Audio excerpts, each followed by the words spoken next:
पूरा हो गया था क्या?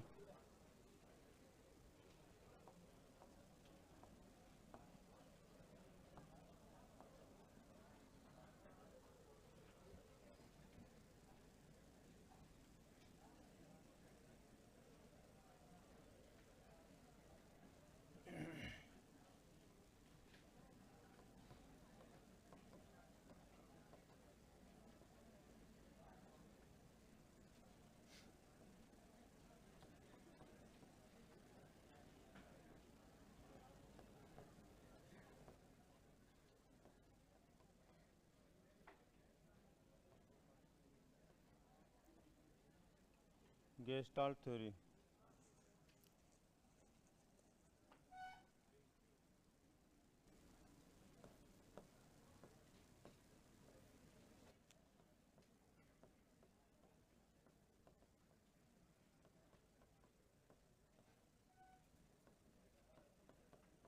सूझ या अंतर्दृष्टि का आवाज बढ़ा इसकी।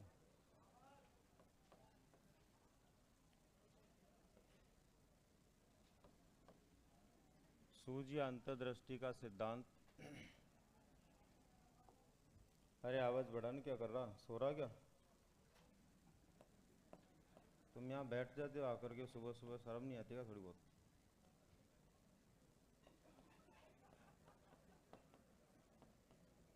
पूर्णाकार का सिद्धांत।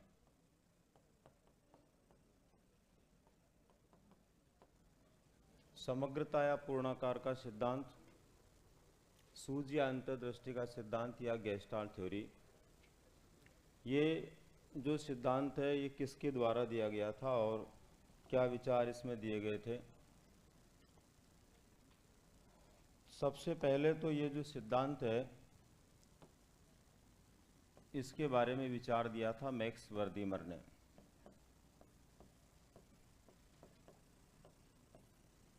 मैक्स वर्दीमर जो थे ये जर्मनी के विद्वान थे।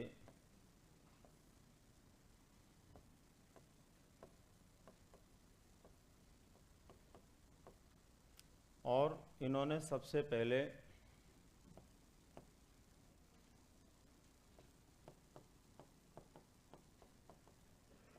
गेस्टाल्ट संप्रदाय की स्थापना की थी 1912 में, 1912 ईस्वी में सबसे पहले इन्होंने गेस्टाल्ट संप्रदाय की स्थापना की थी। और ये जो गेस्टाल्ट संप्रदाय की स्थापना इनके द्वारा की गई थी तब इन्होंने एक विचार दिया था, और वो जो विचार था उस विचार के कारण ही विशेष रूप से बहुत सारे विद्वानों के अंदर अलग अलग प्रकार के विचारों की हलचल पैदा हुई थी। और वो विचार था कि कोई भी प्राणी प्रयास व त्रुटि से नहीं सीख सकता।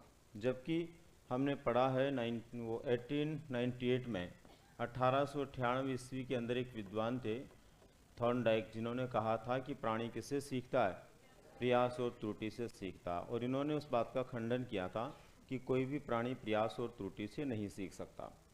जब ये विचार इन्होंने दिया तो इनके इन विचारों से व्यवहारवादियों में एक बड़ा विवाद पैदा हुआ और ज़्यादातर व्यवहारवादी इनके खिलाफ हो गए। खिलाफ होने के पीछे कारण ये था कि इन्होंने व्यवहारवाद का खंडन किया था। उसके बाद में जो है 1913 में व्यवहारवाद एक नए रूप में आया वॉटसन के अनुसार। तो वॉटसन ने फिर वापस इनके विचारों का खंडन करते हुए व्यवहारवाद की स्थापना कर दी। फिर उसके बाद में 1913 में ही थॉर्नडाइक ने अपना प्रयोग करते हुए अपना जो विचार था प्रयास और त्रुटि का, उसको एक सिद्धांत के रूप में कन्वर्ट कर दिया। ऐसी स्थिति के अंदर मैक्स वर्दीमर के जो विचार थे वो बहुत आगे नहीं बढ़ पाए। लेकिन मैक्स वर्दीमर के विचारों को आगे बढ़ाने में जिन विद्वानों का योगदान रहा उनमें एक है वोल्फगैंग कोहलर।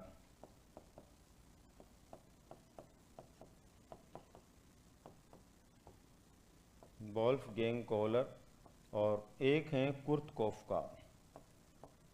इन्होंने दोनों ने ही इसमें विशेष रूप से योगदान दिया। जहां पर वोल्फगैंग कोहलर के द्वारा एक प्रयोग किया गया था वहीं पर कुर्ट कोफका के द्वारा इसको सिद्धांत के रूप में प्रतिपादित किया गया था। हमें ये ध्यान रहे ये एकमात्र ऐसा सिद्धांत है जिसमें एक से अधिक व्यक्तियों का योगदान रहा है। यानी केवल अकेले व्यक्ति के द्वारा ये सिद्धांत नहीं दिया गया, बाकी एक से अधिक लोगों ने मिलकर के इस संपूर्ण सिद्धांत तक पहुंचने में कामयाबी हासिल की है। तो सबसे पहले नंबर पर तो देखो यहाँ पर जो गेस्टाल्टवाद जो है, इसमें गेस्टाल्ट शब्द का अभिप्राय क्या है, इस अभिप्राय को दिया मैक्स वर्दीमर ने। ये जर्मन भाषा का शब्द है और इसका मतलब होता है समग्र या पूर्णाकार। तो यहाँ वर्दीमर ने सबसे पहले कहा था कि कोई भी प्राणी प्रयास और त्रुटि से नहीं सीखता, बल्कि सीखने के लिए जब उसके सामने कोई भी समस्या समग्र या पूर्णाकार रूप में उपस्थित हो जाती है तो उसमें एक सूझ पैदा होती है, अंतर्दृष्टि पैदा होती है। उस अंतर्दृष्टि या सूझ के कारण उस प्राणी के अंदर एक ऐसा नया अनुभव पैदा होता है जो अनुभव उसके समस्या समाधान में योगदान देता है और उसकी वजह से व्यक्ति सीखता है। ये विचार इनके द्वारा दिया गया था। इस विचार को इन्होंने जब दिया तो इस विचार को प्रमाणित करने के लिए इनके पास कोई आधार नहीं था, नहीं ये किसी प्रकार का प्रयोग कर पाए। उसके बाद में 1913 से 18 के बीच में कोहलर जो थे ये अमेरिका में एक सेना के अधिकारी थे। मैक्स वर्दीमर जर्मनी के थे, जबकि कोहलर कहाँ के थे, अमेरिका के। तो एक सेना में अधिकारी थे। तो वहाँ पर इनकी नियुक्ति एक ऐसे द्वीप पर हो गई जहाँ पर वन मानुस रहते थे। तो इन्होंने 1913 से 18 के बीच वहाँ रहते हुए वन मानुस जो थे उनके साथ में मित्रता की और एक सुल्तान नामक वन मानुस, मतलब सुल्तान नाम इन्होंने दिया उसको, तो सुल्तान नामक वन मानुस के साथ इन्होंने अपनी मित्रता को बढ़ाया और उसके साथ में कई तरह के प्रयोग इन्होंने किए। कई तरह के प्रयोग करने के बाद में इनको ये बात समझ में आई कि मनुष्य के बाद संसार में दूसरा कोई समझदार प्राणी है तो वो वन मानुस होता है। और फिर उसके आधार पर इन्होंने एक पुस्तक लिखी, चिंपैंजी की मानसिकता। इनके द्वारा जो पुस्तक लिखी गई वो पुस्तक जो है कुर्ट कोफका के हाथ लगी। कुर्ट कोफका ने उस पुस्तक को पढ़ा और पढ़ने के बाद उनको ये बात समझ में आई कि जो मैक्स वर्दीमर कहना चाह रहे थे वो यहाँ पर विचार स्पष्ट होता है।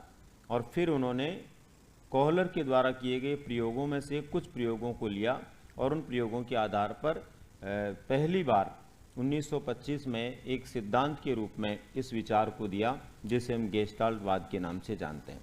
तो पहली बार इसका विचार 1912 में आया। 13 से लेकर 18 के बीच में प्रयोग हुए। प्रयोगकर्ता को ये पता नहीं था कि मैं जो प्रयोग करूँगा वो एक सिद्धांत के रूप में काम आएंगे। बाद में जब कोफका ने इन प्रयोगों का उपयोग किया तब जाकर के कोहलर को ये बात समझ में आई कि उसके प्रयोग इतने महत्वपूर्ण हैं। इस प्रकार से आज हम एक सम्मान में कोहलर को इसके साथ में जोड़ते हैं। बाकी मूल रूप से कोहलर जो है उनका इस सिद्धांत को देने में प्रारंभिक कोई विचार नहीं था। वर्तमान समय में गेस्टाल्टवादियों में कोहलर, वर्दीमर, कोफका और लेविन ये प्रमुख नाम है जिन्होंने इस क्षेत्र में काम किया। कुर्ट लेविन ने भी इनका योगदान दिया था। प्रारंभ में जर्मनी में रहते हुए उन्होंने भी गेस्टाल्टवादियों के साथ सहयोग किया था। तो इस तरह से 4 विद्वानों के नाम इस सिद्धांत के साथ में जुड़े हुए हैं। ठीक है, यहाँ तक कुछ लिखा आपने अभी तक? यहाँ से कुछ नहीं लिखा? लिखिए।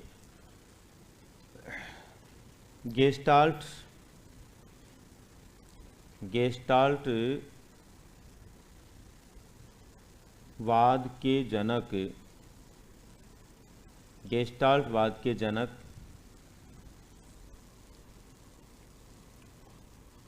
जर्मनी के विद्वान मैक्स वर्दीमर थे।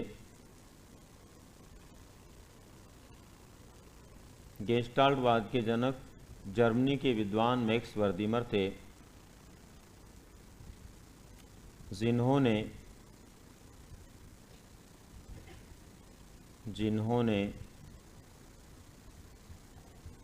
1912 ईस्वी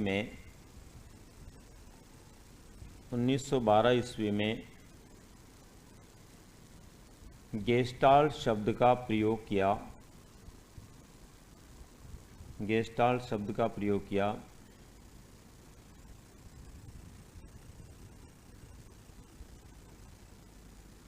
जर्मन भाषा के इस शब्द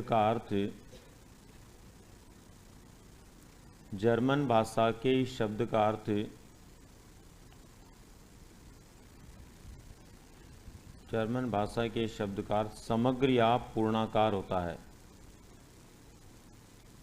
जर्मन भाषा के इस शब्द का अर्थ समग्र या पूर्णाकार होता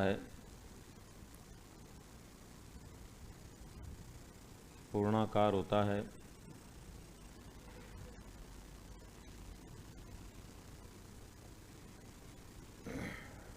स्टेप बदल कर लिखिए। वर्दीमर ने सबसे पहले कहा था कि वर्दीमर ने सबसे पहले कहा था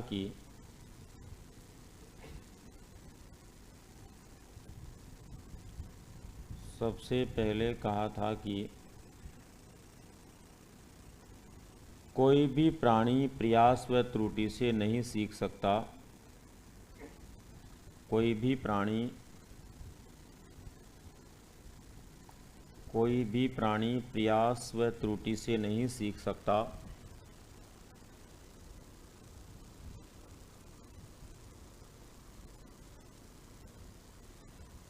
प्रयास व त्रुटि से नहीं सीख सकता। सीखने के लिए समग्र समस्या के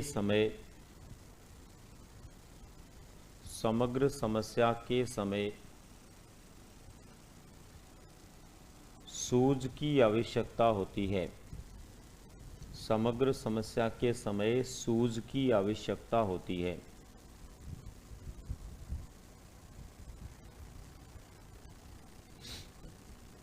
सूझ की आवश्यकता होती है।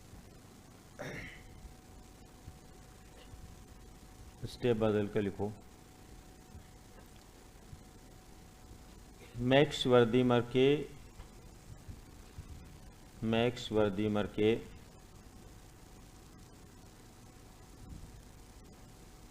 विचारों को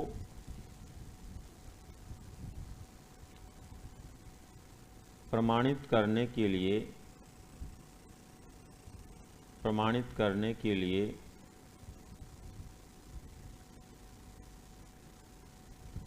कुर्त कोफ्का ने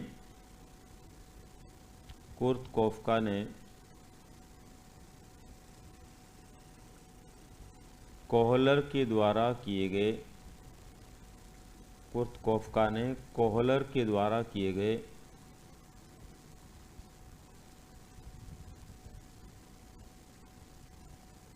प्रयोगों का सहारा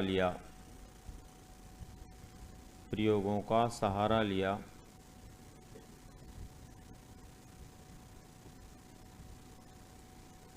और 1925 में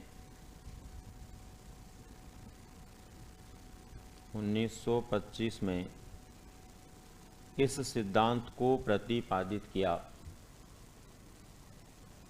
इस सिद्धांत को प्रतिपादित किया।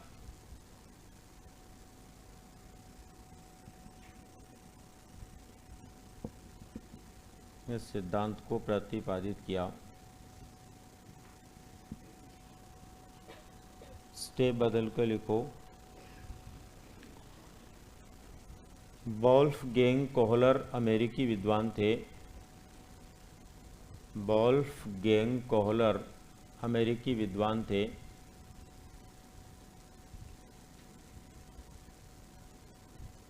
वोल्फगैंग कोहलर अमेरिकी विद्वान थे जिन्होंने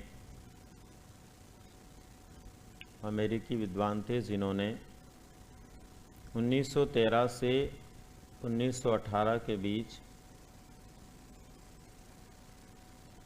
1913 से 1918 के बीच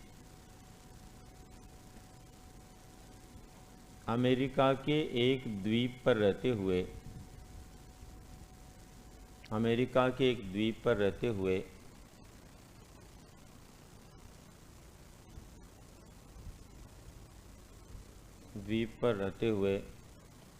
सुल्तान नामक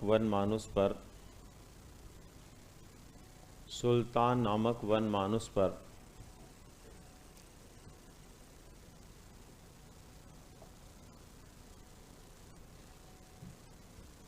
कई प्रकार के प्रयोग किए।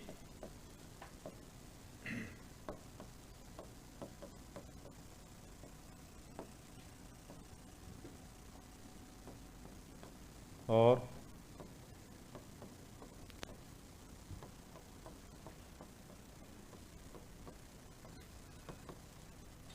चिंपैंजी की मानसिकता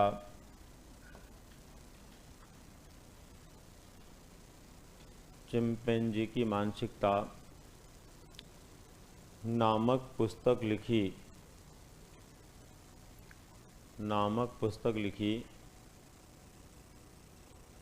चिंपैंजी की मानसिकता नामक पुस्तक लिखी, जिसमें बहुत सारे प्रयोगों का उल्लेख किया गया,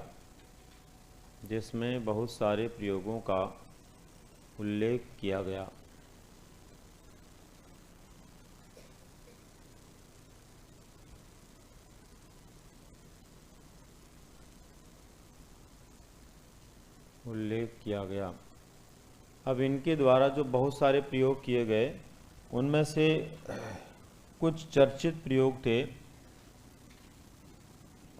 और उन चर्चित प्रयोगों के आधार पर इन्होंने इस निष्कर्ष को दिया।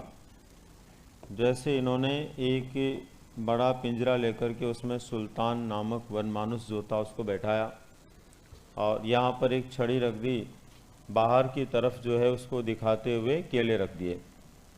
अब सुल्तान जो है इन केलों को प्राप्त करने के लिए अपना हाथ बाहर निकालता है। जब वो हाथ को बाहर निकालता है तो केलों की दूरी इतनी थी कि हाथ से वो उसको पकड़ में नहीं आ रहे थे। तब इसने क्या किया, वहाँ रखी हुई छड़ी को उठाया और छड़ी से केलों को पास लेकर के प्राप्त कर लिया।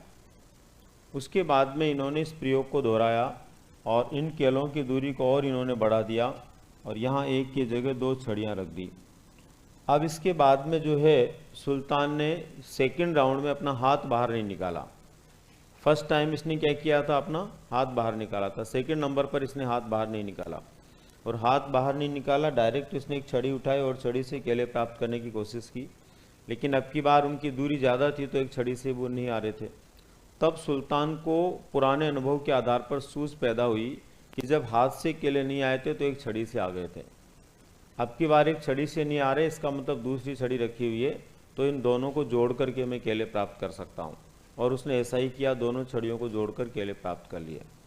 फिर उसके बाद में इन्होंने अपने प्रयोग की परिस्थितियों को बदला और अब की बार जो है इन्होंने ऊपर की तरफ केले लटका दिए और यहाँ पर जो है एक बॉक्स रख दिया। सुल्तान ने सबसे पहले ऊपर हाथ किया केलों को प्राप्त करने के लिए, लेकिन हाथ से केले नहीं आए। तब इसको पुराना जो अनुभव था छड़ी वाला, उसके आधार पर इसको लगा कि जब हाथ से नहीं आए थे तो छड़ी से केले आ गए थे, तो यहाँ पर हो सकता है मैं हाथ से वहाँ तक नहीं जा पा रहा हूँ, तो किससे जा सकता हूँ, बॉक्स से। तो ये बॉक्स पर चढ़ा और बॉक्स पर चढ़कर इसने केले प्राप्त कर लिए। इसी प्रकार से इन्होंने ऐसे बहुत सारे प्रयोग किए। बहुत सारे प्रयोग करने के बाद में इनका जो अंतिम निष्कर्ष वाला प्रयोग था उसमें क्या किया, इन्होंने एक बड़ा बॉक्स पिंजरा लिया और उसमें सुल्तान को बैठाया और सुल्तान को बैठाने के अलावा इसके कुछ साथी भी इसमें बैठा दिए। ठीक है, यहाँ पर एक बॉक्स इन्होंने रखा और ऊपर की तरफ इन्होंने केले लटका दिए। अब ये देखना चाह रहे थे कि क्या सुल्तान जो है उसको पहले अनुभव करवाया उनका उपयोग करता है या नहीं करता है। तो यहाँ पर ये देखा गया कि बाकी जो साथी थे ये केले प्राप्त करने के लिए उछल कूद कर रहे थे, लेकिन किसी को भी केले हाथ नहीं लग रहे थे। सुल्तान शांति से उनको देख रहा था। जब तक बाकी ने उछल कूद की, सुल्तान ने कोई हरकत नहीं की। जब वो शांत हो गए सारे, तब सुल्तान ने बॉक्स को उठाया, बॉक्स को बिल्कुल ठीक बीच में रखा, उस पर चढ़ा और उसने क्या कर लिए, केले प्राप्त कर लिए। इसका मतलब ये हुआ कि सुल्तान का जो व्यवहार यहाँ पर देखने को मिला वो ये था कि वो पुराने अनुभवों को यहाँ पर काम में ले रहा था और पुराने अनुभवों के आधार पर उसमें सूझ पैदा हो रही थी। सूझ का मतलब होता है अचानक पैदा होने वाला ज्ञान, और उस अचानक पैदा होने वाले ज्ञान के आधार पर वो केले प्राप्त कर रहा था। तो इस तरह के बहुत सारे प्रयोग किए गए, किसके द्वारा, कोहलर के द्वारा। और उन प्रयोगों के आधार पर उसने जो निष्कर्ष दिया वो क्या था। तो जो लाइन आपने पहले लिखी उसके आगे लिखिए, स्टेप बदल कर लिखना है। कोहलर ने अपने प्रयोगों में पाया कि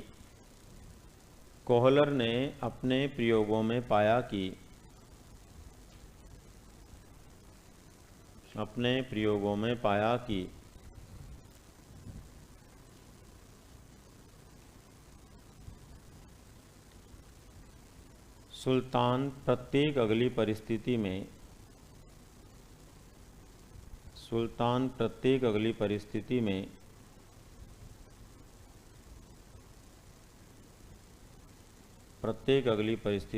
अपने पुराने अनुभवों का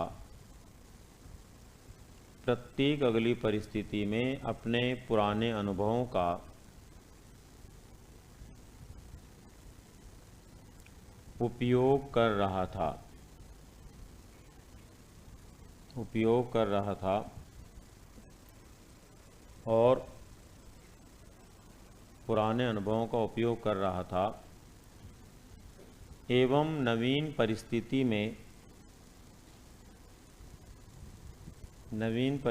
में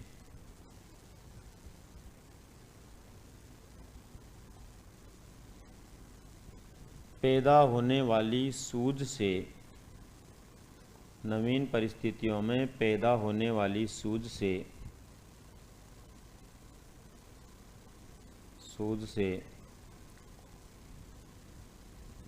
नवीन व्यवहार ग्रहण कर रहा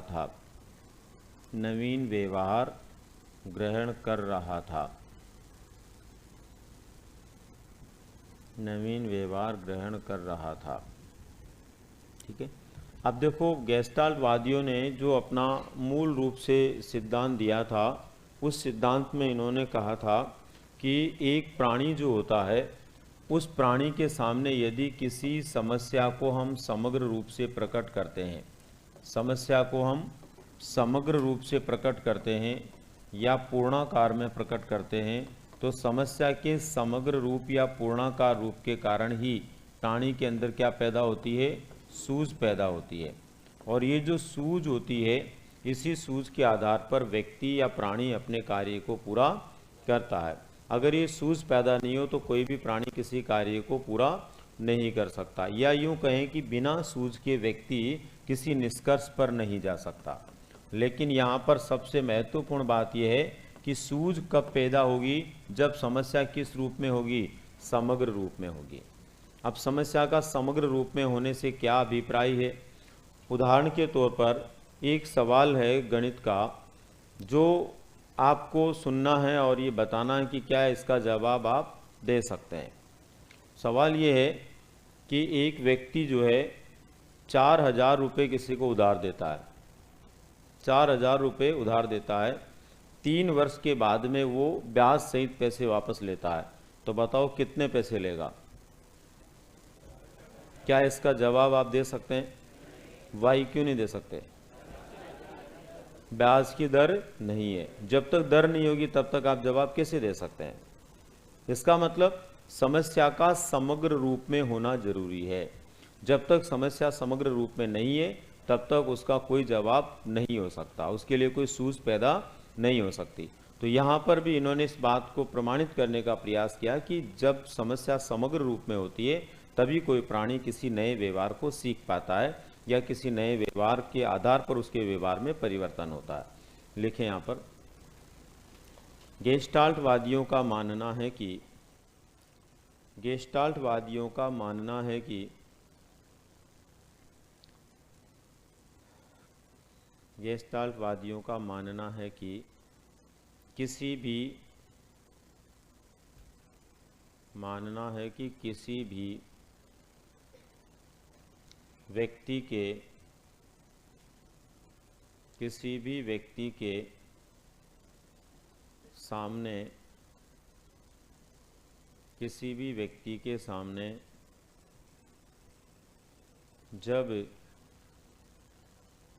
किसी भी व्यक्ति के सामने जब विभिन्न प्रकार की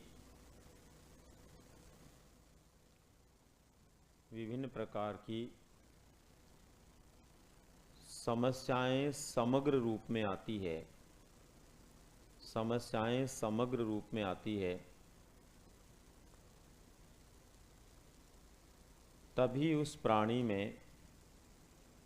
तभी उस प्राणी में कोई सूझ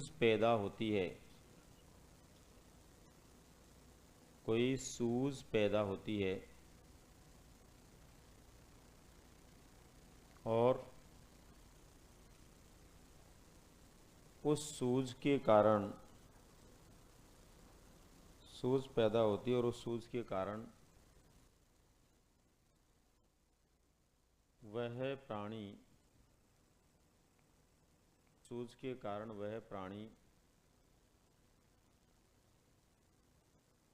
किसी समाधान तक पहुंचता है, किसी समाधान तक पहुंचता है।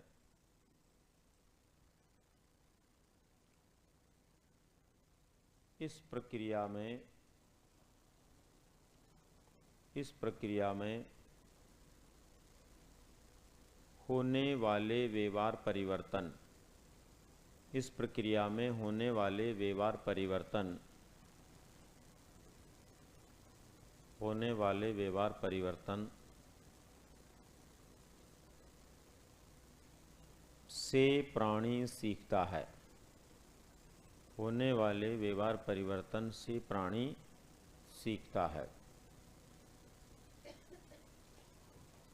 अब इनके सीखने की जो प्रोसेस है वो क्या है, किस प्रकार से, वो भी पूछी जाती है कि सीखने का जो क्रम है वो क्या होता है, सीखने का क्रम। इनके सीखने के क्रम को जानने के लिए और पूर्णाकार समस्या क्या होती है, उस पूर्णाकार समस्या, समग्र समस्या क्या होती है, इसको जानने के लिए हम एक छोटे से एग्जाम्पल का यहाँ पर जो है उपयोग करेंगे। दरअसल एग्जाम्पल क्या है, देखो, एक रास्ता होता है जो एक जंगल के बीच से गुजरता है। आप समझ सकते हैं जंगल है मतलब उसमें क्या होंगे, निश्चित रूप से पेड़ पौधे होंगे। अब इस जंगल के रास्ते से जब व्यक्ति गुजरता है तो यहाँ पर बहुत सारे पेड़ पौधे भी हैं और आप इस बात को भी जानते हैं कि जंगल है तो वहाँ पर जंगली जानवर भी हो ही सकते हैं, ठीक है ना। तो यहाँ पर ये व्यक्ति होता है तो इस जंगल के रास्ते से जा रहा होता है। जंगल के रास्ते से जब जा रहा है उसी समय सामने की तरफ जो इसको एक जंगली जानवर नजर आ जाता है, ठीक है। अब यहाँ पर देखने वाली बात है कि ये व्यक्ति जब जा रहा है इस तरफ और इसी समय इसको सामने एक जंगली जानवर नजर आ जाता है। अब ये इसके सामने जो समस्या वो समग्र है। समस्या क्या है, समग्र रूप में है। समग्र रूप में कैसे है, फर्स्ट नंबर पर तो इसके सामने एक शेर दिख रहा है इसको, और शेर का मतलब आप समझ सकते हो कि इसको खा सकता है ना। बहुत बड़ी समस्या इसके सामने पैदा हो गई। दूसरे नंबर पर जो समस्या इसके सामने वो ये है कि ये व्यक्ति इस बात को जानता है, इसमें एक पूर्व ज्ञान है। पहले नंबर का पूर्व ज्ञान तो ये है कि शेर जो है वो खा सकता है। शेर क्या कर सकता है, खा सकता है, ये पहला पूर्व ज्ञान है इसमें।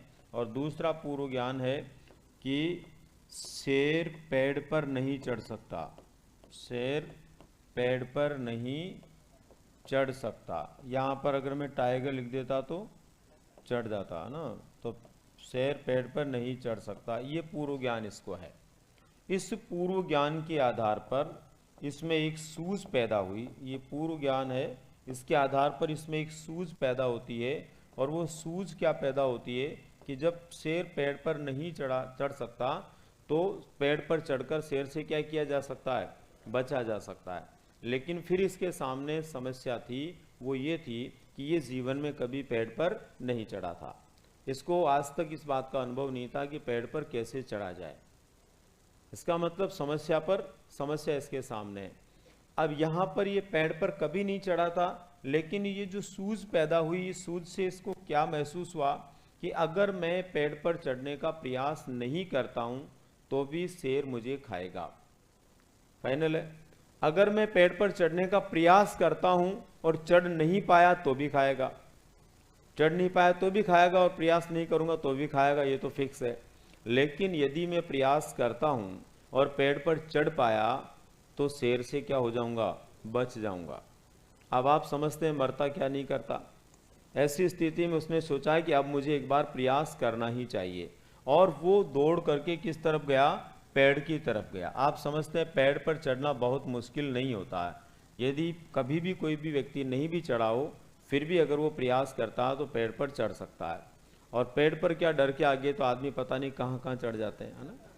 जब बाढ़ आती है तो देखते हैं कि बिजली के पोल होते हैं, उन पर लोग चढ़ जाते हैं, होता है ना, जहाँ चढ़ना बड़ा मुश्किल होता है। तो पेड़ पर तो टहनी आदि होती है, तो वो जैसे तैसे करके भाग करके पेड़ की तरफ जाता है और पेड़ पर चढ़ता है। जब ये कामयाब हो जाता है तो बहुत ऊपर जाकर बैठता है कि कहीं झपट्टा भी मार दे शेर वेर तो कम से कम उससे बच जाए।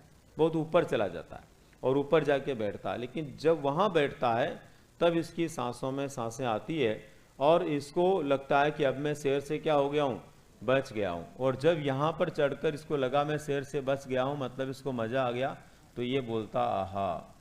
पहली बार जब किसी आनंद की अनुभूति होती है तो उस समय जिस शब्द का उपयोग होता है वो क्या होता है, आहा। और इसको बोलते हैं आहा अनुभव। आहा अनुभव का मतलब होता है पहली बार होने वाला अनुभव। ये पेड़ पर जिंदगी में पहली बार चढ़ा था, ये पेड़ पर जिंदगी में पहली बार चढ़ा था, इसलिए ये कौन सा अनुभव है इसका, आहा अनुभव है। और ये आहा अनुभव जो इसको हुआ, इसको हम बोलते हैं अचानक होने वाला अनुभव। अचानक होने वाला अनुभव।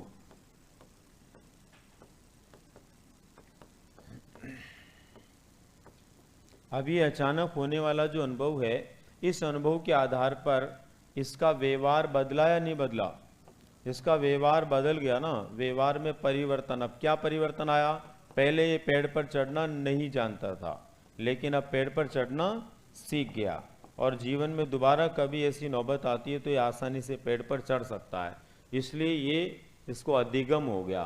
व्यवहार में परिवर्तन का मतलब क्या हो गया, अधिगम हो गया। तो व्यवहारवादी जो है वो सामान्यतया ये मानते हैं कि किसी उद्दीपक के कारण डायरेक्ट जो है अधिगम हो जाता है, ये नहीं मानते। ये कहते हैं कि कोई भी उद्दीपक जो है उसके बाद में किसका होना जरूरी है, सूझ का होना जरूरी है।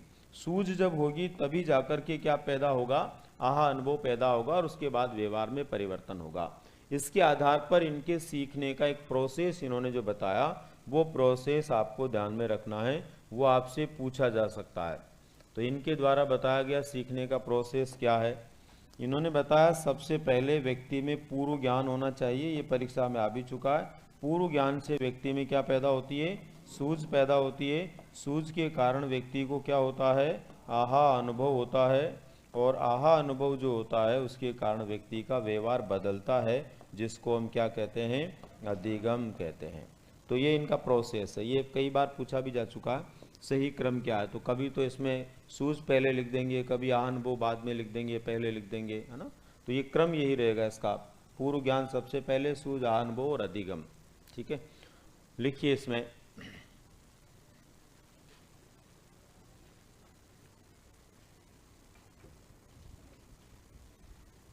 गेस्टाल्टवाद के अनुसार, लिख करके दो, ऐसे नहीं बोलते। गेस्टाल्टवाद के अनुसार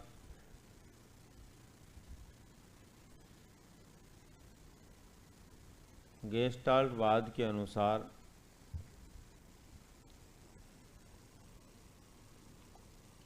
जब एक प्राणी के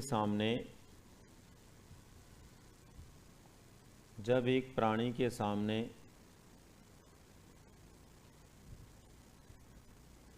कोई समग्र समस्या उपस्थित हो जाती है। अब यहाँ समग्र समस्या से अभिप्राय यूँ समझें कि जंगल में वो जा रहा होता और शेर उसके सामने आ जाता, पेड़ नहीं होता, तो क्या वो पेड़ पर चढ़ना सीख जाता, नहीं सीखता ना। अच्छा, जंगल में पेड़ तो था लेकिन शेर नहीं आता, तो क्या वो पेड़ पर चढ़ना सीखता। इसका मतलब शेर का आना भी जरूरी था सीखने के लिए और पेड़ भी होना जरूरी था। हाँ, इस वजह से ही उसमें नया व्यवहार हुआ, नया अधिगम उसमें पैदा हुआ। तो क्या लिखा आपने लास्ट में, समग्र समस्या, हाँ, प्राणी के सामने समग्र समस्या ही लिखा, उपस्थित होती है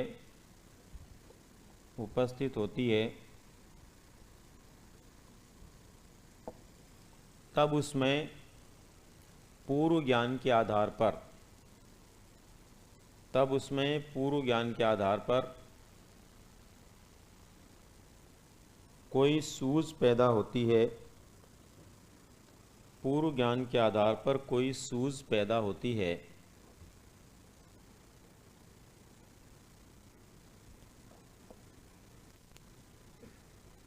सूझ पैदा होती है और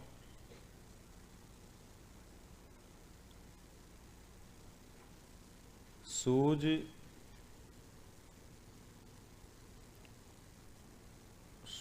के समय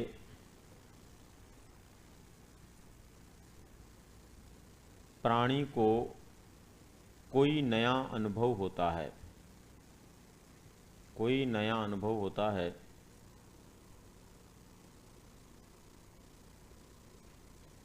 जिससे उसका व्यवहार बदलता है, नया अनुभव होता है जिससे उसका व्यवहार बदलता है, व्यवहार बदलता है।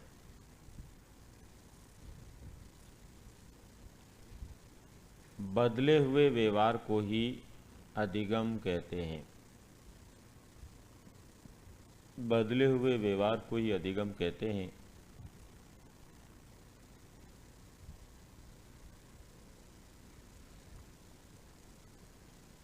अर्थात सीखने का क्रम निम्न होता है, अर्थात सीखने का क्रम निम्न होता है। और ये क्रम लिख लीजिए।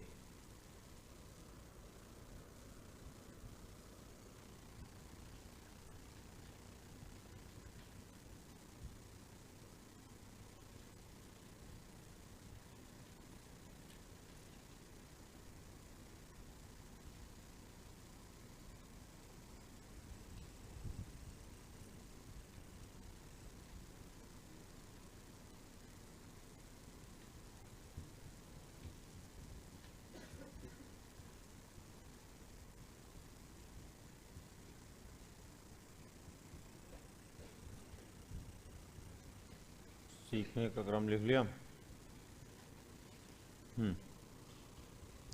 इसके बाद में लिखिए,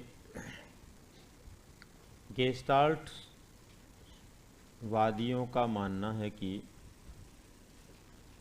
गेस्टाल्ट वादियों का मानना है कि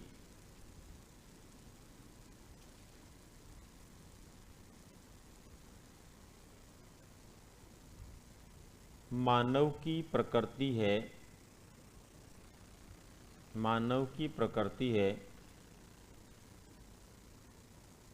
वह सबसे पहले, मानव की प्रकृति है वह सबसे पहले किसी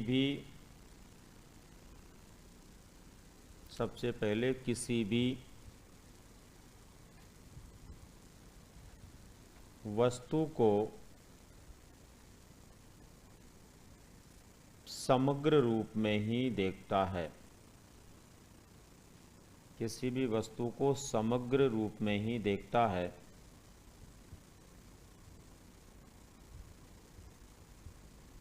समग्र रूप में ही देखता है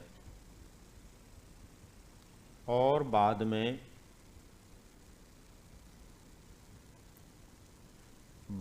उसके आंशिक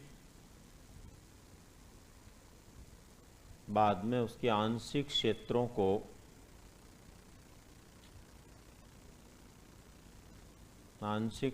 को समझ पाता है, बाद में उसके आंशिक क्षेत्रों को समझ पाता है।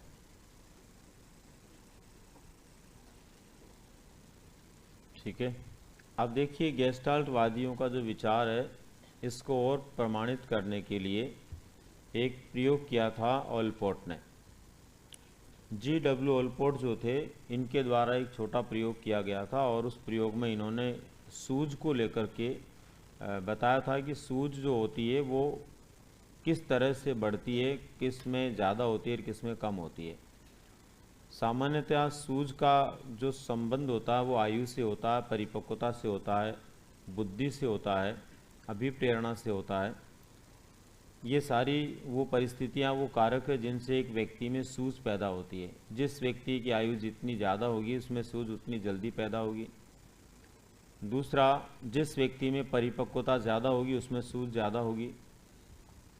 तीसरा, जिस व्यक्ति की बुद्धि लब्धि ज़्यादा उसमें भी सूझ ज़्यादा होगी। जिस व्यक्ति को ज़्यादा प्रेरणा मिलेगी उसमें सूझ ज़्यादा पैदा होगी। तो ये कुछ कारक हैं, ये कारक गेस्टाल्टवादियों के द्वारा बताए गए। इन कारकों को प्रमाणित करने का काम किसने किया? G.W.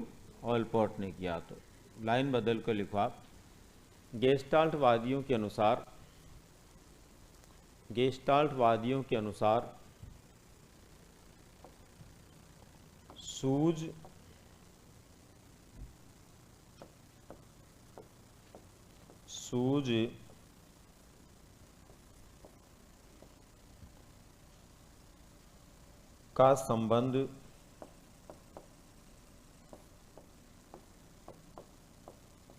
सूझ का संबंध आयु, परिपक्वता,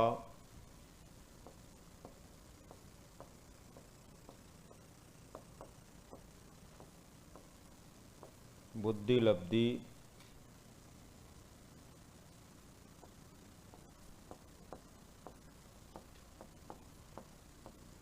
अभिप्रेरणा, बुद्धि लब्धि अभिप्रेरणा से होता है।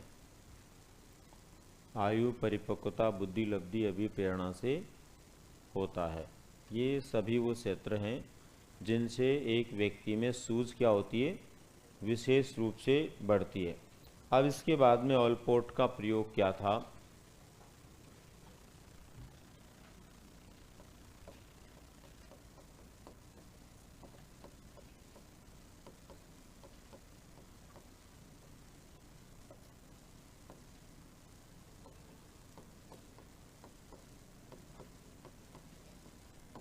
G.W. ऑलपोर्ट का प्रयोग, G.W. ऑलपोर्ट जो थे, इन्होंने क्या किया? एक नर्सरी स्कूल के बालकों पर अपना प्रयोग किया था। एक नर्सरी स्कूल के 44 बच्चे थे। इन 44 बच्चों पर इन्होंने प्रयोग किया। इन 44 बच्चों के लिए इन्होंने 44 खिलौने खरीदे और उन खिलौनों को ऊंचे स्थानों पर रख दिया। यानी खिलौने खरीद करके उनको ऊंचे स्थानों पर रख दिया। और फिर उसके बाद में इन्होंने क्या है, इन सभी बालकों को ये छूट दी कि कोई भी बालक जिस खिलौने को सबसे पहले प्राप्त कर लेगा वह उसी का हो जाएगा। यहाँ पर ये जो बच्चे थे इनकी एज लिमिट थी 18 माह से लेकर के 48 माह के बीच की। यानी सबसे बड़ा जो बालक था वो 4 वर्ष का था और सबसे छोटा बालक जो था वो 1.5 वर्ष का था। यानी 1.5 से 4 वर्ष के बीच के बालक थे जिनके ऊपर इन्होंने अपना प्रयोग किया था। अब जब खिलौने ऊंचे स्थानों पर रखे हुए थे तो वहाँ से ऊंचे स्थानों से खिलौनों को प्राप्त करने के लिए कोई बालक सीढ़ियों का उपयोग कर रहा था, कोई बालक जो है स्टूल टेबल जो भी वहाँ पर रखे हुए थे उनका उपयोग कर रहा था। सबका अपना अपना तरीका था। लेकिन अंतिम रूप से जो रिजल्ट आया वो क्या आया, उसके आधार पर इन्होंने सूझ कैसे बढ़ती है और किसमें कम ज़्यादा होती है ये इन्होंने प्रमाणित किया। तो ये अंतिम रूप से इन्होंने पाया कि सभी 44 बालकों के लिए 44 खिलौने थे। तो ये तो तय था प्रत्येक बालक को एक खिलौना मिलना था, लेकिन किस बालक को कब कौन सा खिलौना मिला, यहाँ पर खिलौनों की जो साइज़ थी वो भी छोटी बड़ी थी। एक ही प्रकार के होते तो बालक जल्दबाजी नहीं करते, यूँ होता फिक्स सबको एक मिलना तो मिल जाएगा। लेकिन जब छोटे बड़े होते हैं, अलग अलग होते हैं, तो उनको लगता है कि मुझे कौन सा वाला लेना। तो ऐसी स्थिति में ये पाया गया अंतिम रूप से कि जो सबसे ज़्यादा उम्र का बालक था, जिसने सबसे पहले नंबर पर खिलौना प्राप्त किया, जो 48 माह का बालक था, इसने सबसे बड़ा खिलौना लिया और सबसे बड़ी बात है कि सबसे पहले लिया। दूसरे नंबर पर जो सबसे कम आयु का बालक था, उसको सबसे छोटा खिलौना हाथ लगा जो सबके बाद में बच गया था। और सबसे बड़ी बात है कि ये इसने सबसे बाद में लिया। बीच वाले बालकों ने आगे पीछे लिया नहीं लिया वो अलग मैटर है, पर जो सबसे छोटा था उसको सबसे बाद में सबसे छोटा मिला, जो सबसे बड़ा था उसको सबसे पहले और बड़ा खिलौना हाथ लगा। इसका मतलब ये हुआ कि जैसे जैसे आयु बढ़ती जाती है वैसे वैसे सूझ क्या होती है, बढ़ती जाती है। और मनुष्य जो होता है उसकी संतानों में अपेक्षाकृत जंतुओं के संतानों से सूझ जो होती है वो ज़्यादा होती है। यानी जानवरों से मनुष्य की सूझ ज़्यादा होती है। लिखिए, बिंदु डालें आप। ऑलपोर्ट का प्रयोग, ऑलपोर्ट का प्रयोग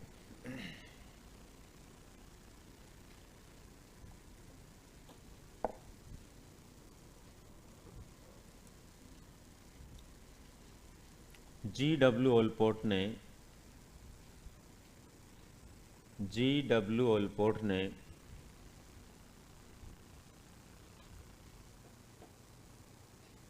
एक नर्सरी स्कूल के 44 बालकों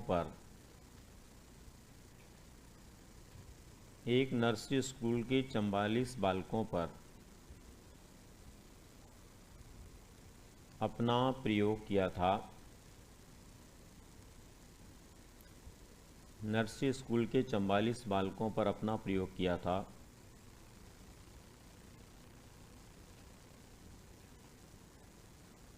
इन बालकों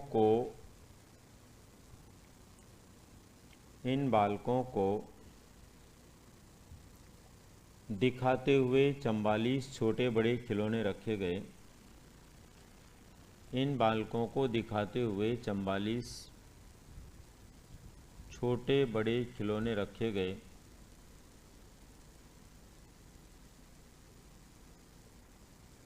छोटे बड़े खिलौने रखे गए तथा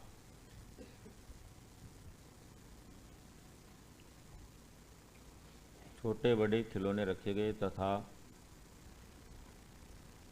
सभी बालकों को एक एक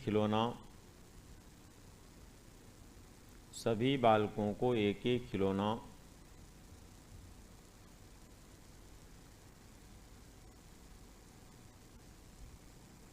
लेने के लिए छूट दी गई।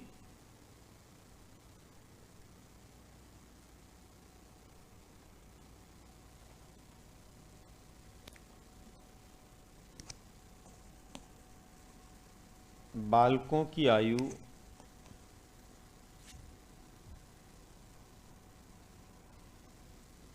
की आयु 18 माह से 48 माह थी।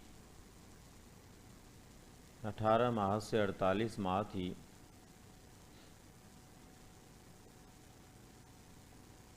प्रयोग में अंतिम रूप से पाया कि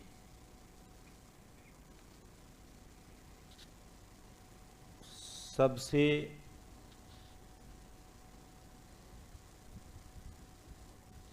बड़े बालक ने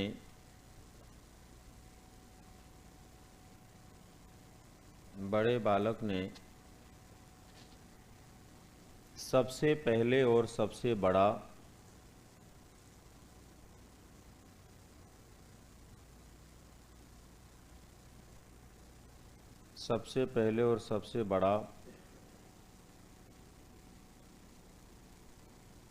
खिलौना प्राप्त किया।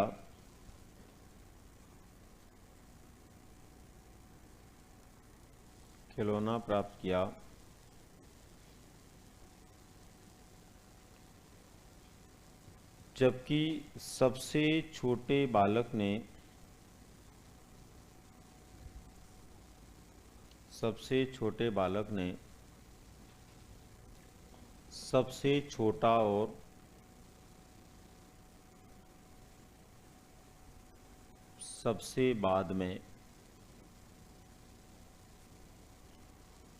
छोटा और सबसे बाद में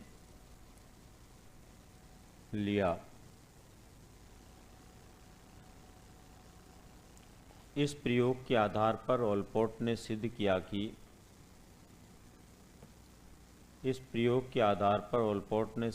कि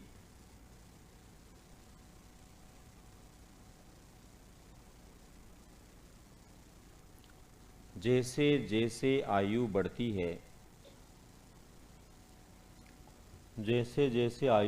है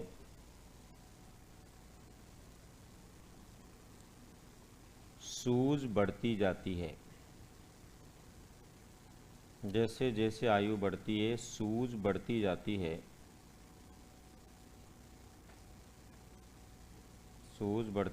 है।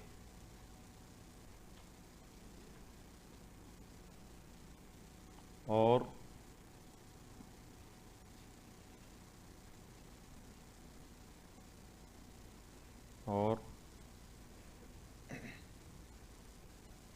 जंतुओं की अपेक्षा मनुष्य की संतानों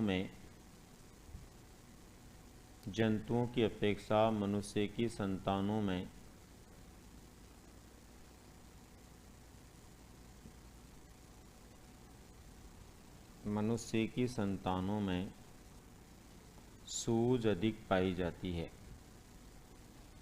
मनुष्य की संतानों में सूझ अधिक पाई जाती है।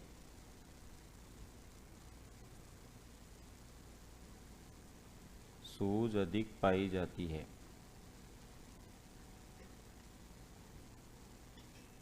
ठीक है। अब इस सिद्धांत की उपयोगिता क्या है शिक्षा के क्षेत्र में? सिद्धांत की उपयोगिता,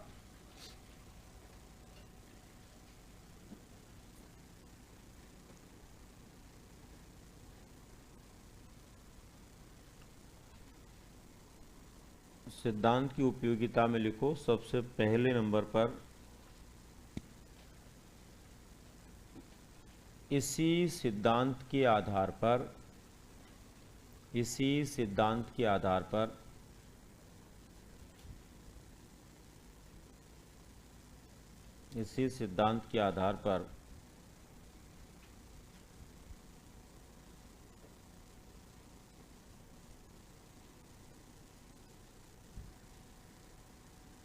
पाठ्यक्रम को संगठित रूप में प्रस्तुत किया जाता है। पाठ्यक्रम को संगठित रूप में प्रस्तुत किया जाता है।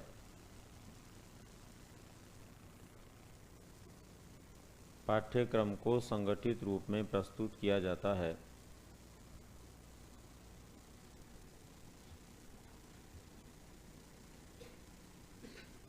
एक हमने पढ़ा था पाठ्यक्रम की विषय वस्तु का निर्माण, वो होता है कौन से सिद्धांत के आधार पर? पुनर्बलन के सिद्धांत के आधार पर, आवश्यकता पूर्ति के सिद्धांत के आधार पर पढ़ा था ना। उसकी उपयोगिता, जो बालक की आवश्यकता होती है उसके अनुसार उसको विषय वस्तु दी जाती है, तो वो सिद्धांत है। यहाँ पर ये जो सिद्धांत है, ये सिद्धांत क्या है? ये पाठ्यक्रम को समग्र रूप में प्रस्तुत करने का। जैसे अभी आप लोग बार बार इस बात की डिमांड करते हैं कि आपका पाठ्यक्रम विस्तार से दिया जाए, कर रहे हैं ना अभी आप लोग, क्या नहीं कर रहे हो? नहीं करने वाले ज़्यादा श्रेष्ठ हैं और करने वाले उससे भी ज़्यादा श्रेष्ठ हैं। तो यहाँ पर आप लोग क्यों डिमांड करते हैं? आपको इस बात का पता लग जाए कि हमें क्या पढ़ना और क्या छोड़ना है, इसीलिए तो करते हैं। जब तक आपको पाठ्यक्रम का समग्र रूप से पता ही नहीं चलेगा तो कैसे आप इस समस्या का समाधान निकाल सकते हैं, है ना। आज की तारीख में यूँ मान के चलिए कि हम भी जो चीज़ें पढ़ रहे हैं ये अनुमानित ही तो पढ़ रहे हैं। ऐसा भी तो हो सकता है जिस दिन पाठ्यक्रम आए, हमारा कोर्स पूरा हो जाए और पाठ्यक्रम आए तब पता चले कि उसमें अधिगम का टॉपिक ही नहीं है, बोले नहीं देंगे अधिगम, बाकी बहुत सारे हैं। मर्जी है ना उनकी। और ये भी हो सकता है कि ये सब कुछ पढ़ने के बाद भी वो 2 टॉपिक ऐसे डाल दें जो हमने पढ़े ही नहीं, हमने सोचा ही नहीं वो आ सकते हैं। कुछ भी हो सकता है ना। इसलिए अभी जो कुछ हो रहा है वो अंधेरे में हो रहा है ना। उसको उजाले में करने के लिए पाठ्यक्रम पूरा हमारे साथ होना चाहिए। तो ये सिद्धांत ये कहता है कि यदि किसी व्यक्ति को आप कुछ सिखाना चाहते हैं, बताना चाहते हैं या उससे कुछ जानना चाहते हैं, तो पहली आवश्यकता है कि आप उसके सामने समग्र रूप से पाठ्यक्रम को प्रस्तुत करें, तभी जाकर के वो उसको सीख पाएगा। अब आपको जैसे मान लीजिए ऐसे बोल दिया जाए, अभी आज ही आ जाए, ऐसा अखबार में छप जाए, अब तो क्या छपेगा, अखबार आ गया, कल छप सकता, उसमें आ जाए कि देखो आप लोगों को जीके के प्रश्न पूछे जाएंगे इन टॉपिक से। अब आप उसकी तैयारी शुरू कर दो, फिर उसके बाद में 15 दिन बाद आए कि आपको जो है शैक्षिक परिदृश्य में ये टॉपिक पूछे जाएंगे। फिर 15 दिन बाद में आए कि आपको जो है इंडिया और उसका भी जीके है ना तुम्हारे, थोड़ा बहुत नहीं है, कुछ भी नहीं है उसका। तो पॉलिटिकल साइंस तो है ना तुम्हारे, वो भी नहीं है। आपको पता होना चाहिए, आपके सामान्य ज्ञान है उसमें, और सामान्य ज्ञान जो होता है वो कहीं से भी आ सकता है, तुम तो बावड़े हो। तो उसके अंदर जो है आपको उसमें टॉपिक दे दिए, यहाँ से पूछेंगे। फिर उसके बाद में आपको दे दिया कि फिर 15 दिन बाद में कि मनोविज्ञान में ये पूछेंगे। अब ऐसे 15-15 दिन में आपको बताते रहें और परीक्षा के 5 दिन पहले फिर आपको सूचना मिले कि आपको जो है मेथड्स में भी ये टॉपिक पूछेंगे।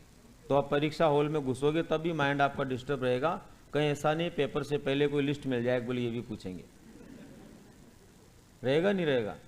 इसका मतलब वो हमारे माइंड में डिस्टर्बेंस डेवलप नहीं हो, उसके लिए हमें पाठ्यक्रम को पहले देना जरूरी है। तो यही एकमात्र ऐसा सिद्धांत है जो इस बात की पैरवी करता है कि विद्यार्थी को पहले क्या दिया जाना चाहिए, पाठ्यक्रम दिया जाना चाहिए। नेक्स्ट दूसरे नंबर पर लिखो, यह सिद्धांत पूर्ण से अंश की ओर सूत्र का जन्मदाता है। यह सिद्धांत पूर्ण से अंश की ओर सूत्र का जन्मदाता है। एक शिक्षण सूत्र हम पढ़ते हैं पूर्ण से अंश की ओर, उसमें यह होता है कि पहले हम बालक को पूर्णाकार रूप में कोई चीज़ बताते हैं, फिर उसके आंशिक भाग को बताते हैं। तो ये सूत्र इसी सिद्धांत के द्वारा दिया गया है, पूर्ण से अंश की ओर। नेक्स्ट लिखिए, यह सिद्धांत चिंतन और तर्क के विकास में योगदान देता है। यह सिद्धांत चिंतन और तर्क के विकास में योगदान देता है, योगदान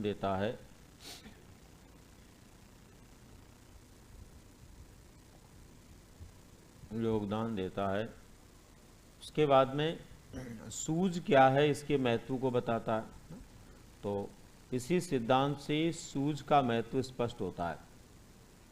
इसी सिद्धांत से सूझ का महत्व स्पष्ट होता है।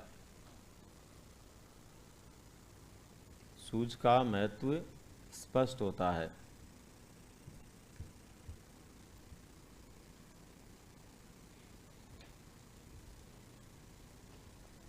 उसके बाद में लिखो, समस्या समाधान के गुणों का विकास करता है। समस्या समाधान के गुणों का विकास करता है।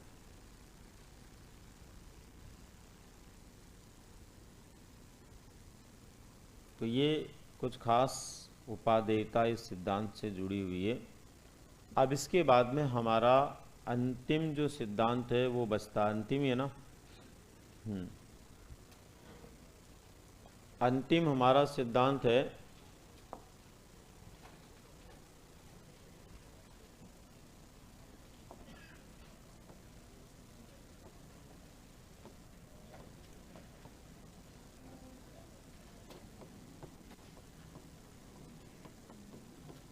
चिन्ह सिद्धांत।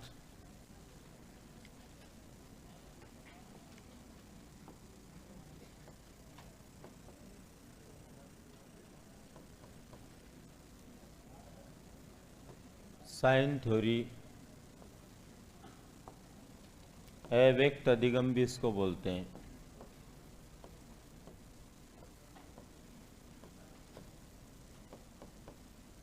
ये जो सिद्धांत दिया ये किसके द्वारा दिया गया है, ये टॉलमैन ने इस सिद्धांत को दिया है। और इस सिद्धांत में जो खास विचार हैं वो क्या आपको ध्यान में रखने हैं। इस सिद्धांत में आपको मोटे तौर पर ये ध्यान रखना है कि पहले तो ये जो सिद्धांत है ये 2 श्रेणियों में आता है। इसको आप SR थ्योरी के श्रेणी में भी रखते हैं और SOR की श्रेणी में भी रखते हैं। दोनों ही श्रेणियों में आता है। सबसे पहले तो इसमें जो ये अव्यक्त अधिगम वाली बात है ये तो आती है किसमें, SR में। और जो चिन्ह सिद्धांत ये आता है SOR में।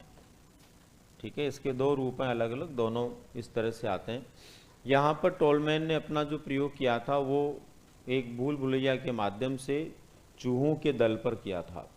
भूल भुलैया तो आप समझते ही होंगे कि जिसमें इधर उधर से घूमते हुए रास्ते होते हैं और उन रास्तों में से किसी एक निश्चित स्थान पर जाना होता है। बहुत सारी बुक्स में या अखबार में आपने ऐसे चित्र भी देखे होंगे कि एक भूल भुलैया बनी होती है जिसमें एक जगह कोई लड्डू रख दिया जाता है, एक तरफ चूहा बैठा देते हैं और फिर पूछते हैं कि कहाँ कहाँ से वहाँ पर वो पहुँचेगा। तो इधर उधर से घूम करके वहाँ जाने के रास्ते उसमें होते हैं। इस तरह की भूल भुलैया, तो ऐसी भूल भुलैया जो है टॉलमैन के द्वारा बनाई गई। अब टोलमैन ने जो प्रयोग किया वो क्या किया, टोलमैन ने अपना प्रयोग किया चूहे के ऊपर। चूहे का एक दल जो है उन्होंने तैयार किया और भूल भुलैया के एक स्थान पर उस दल को बैठा दिया। उसके बाद में जो है जो आखिरी छोर था उसका, उस छोर के ऊपर भोजन रख दिया।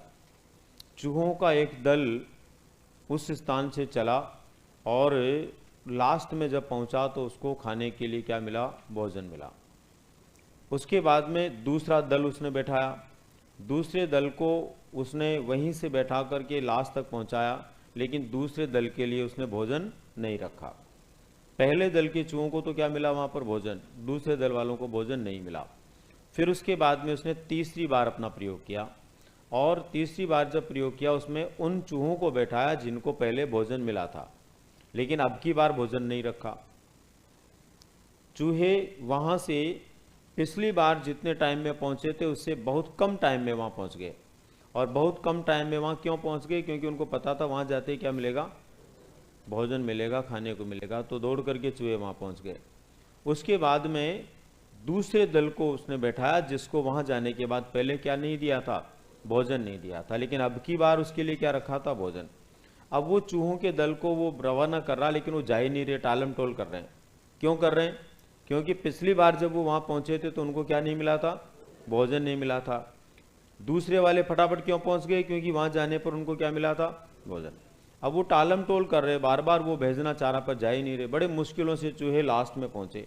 अब लास्ट में पहुँचे तब उनको जब भोजन मिला तो फिर उनको प्रसन्नता मिली। अब यहाँ पर देखने वाली बात है कि पिछली बार ये चूहे जब गए थे तब वहाँ पहुँच गए थे, दोबारा उनको रास्ता पता था या नहीं था, लेकिन फिर भी वो टालम टोल इसलिए कर रहे थे कि वहाँ जाने के बाद कोई फायदा उनको नहीं मिला था। इसी तरह से फिर उसने उस प्रयोग को जब दोहराया तो फर्स्ट नंबर पर जिनको भोजन दिया था और सेकंड नंबर पर नहीं दिया, तो सेकंड नंबर पर तो वो फटाफट पहुंच गए थे, लेकिन जब थर्ड नंबर पर उन पर प्रयोग किया गया तो टालम टोल कर रहे थे। जबकि आपको पता है सेकंड नंबर पर वो फटाफट पहुंच गए थे।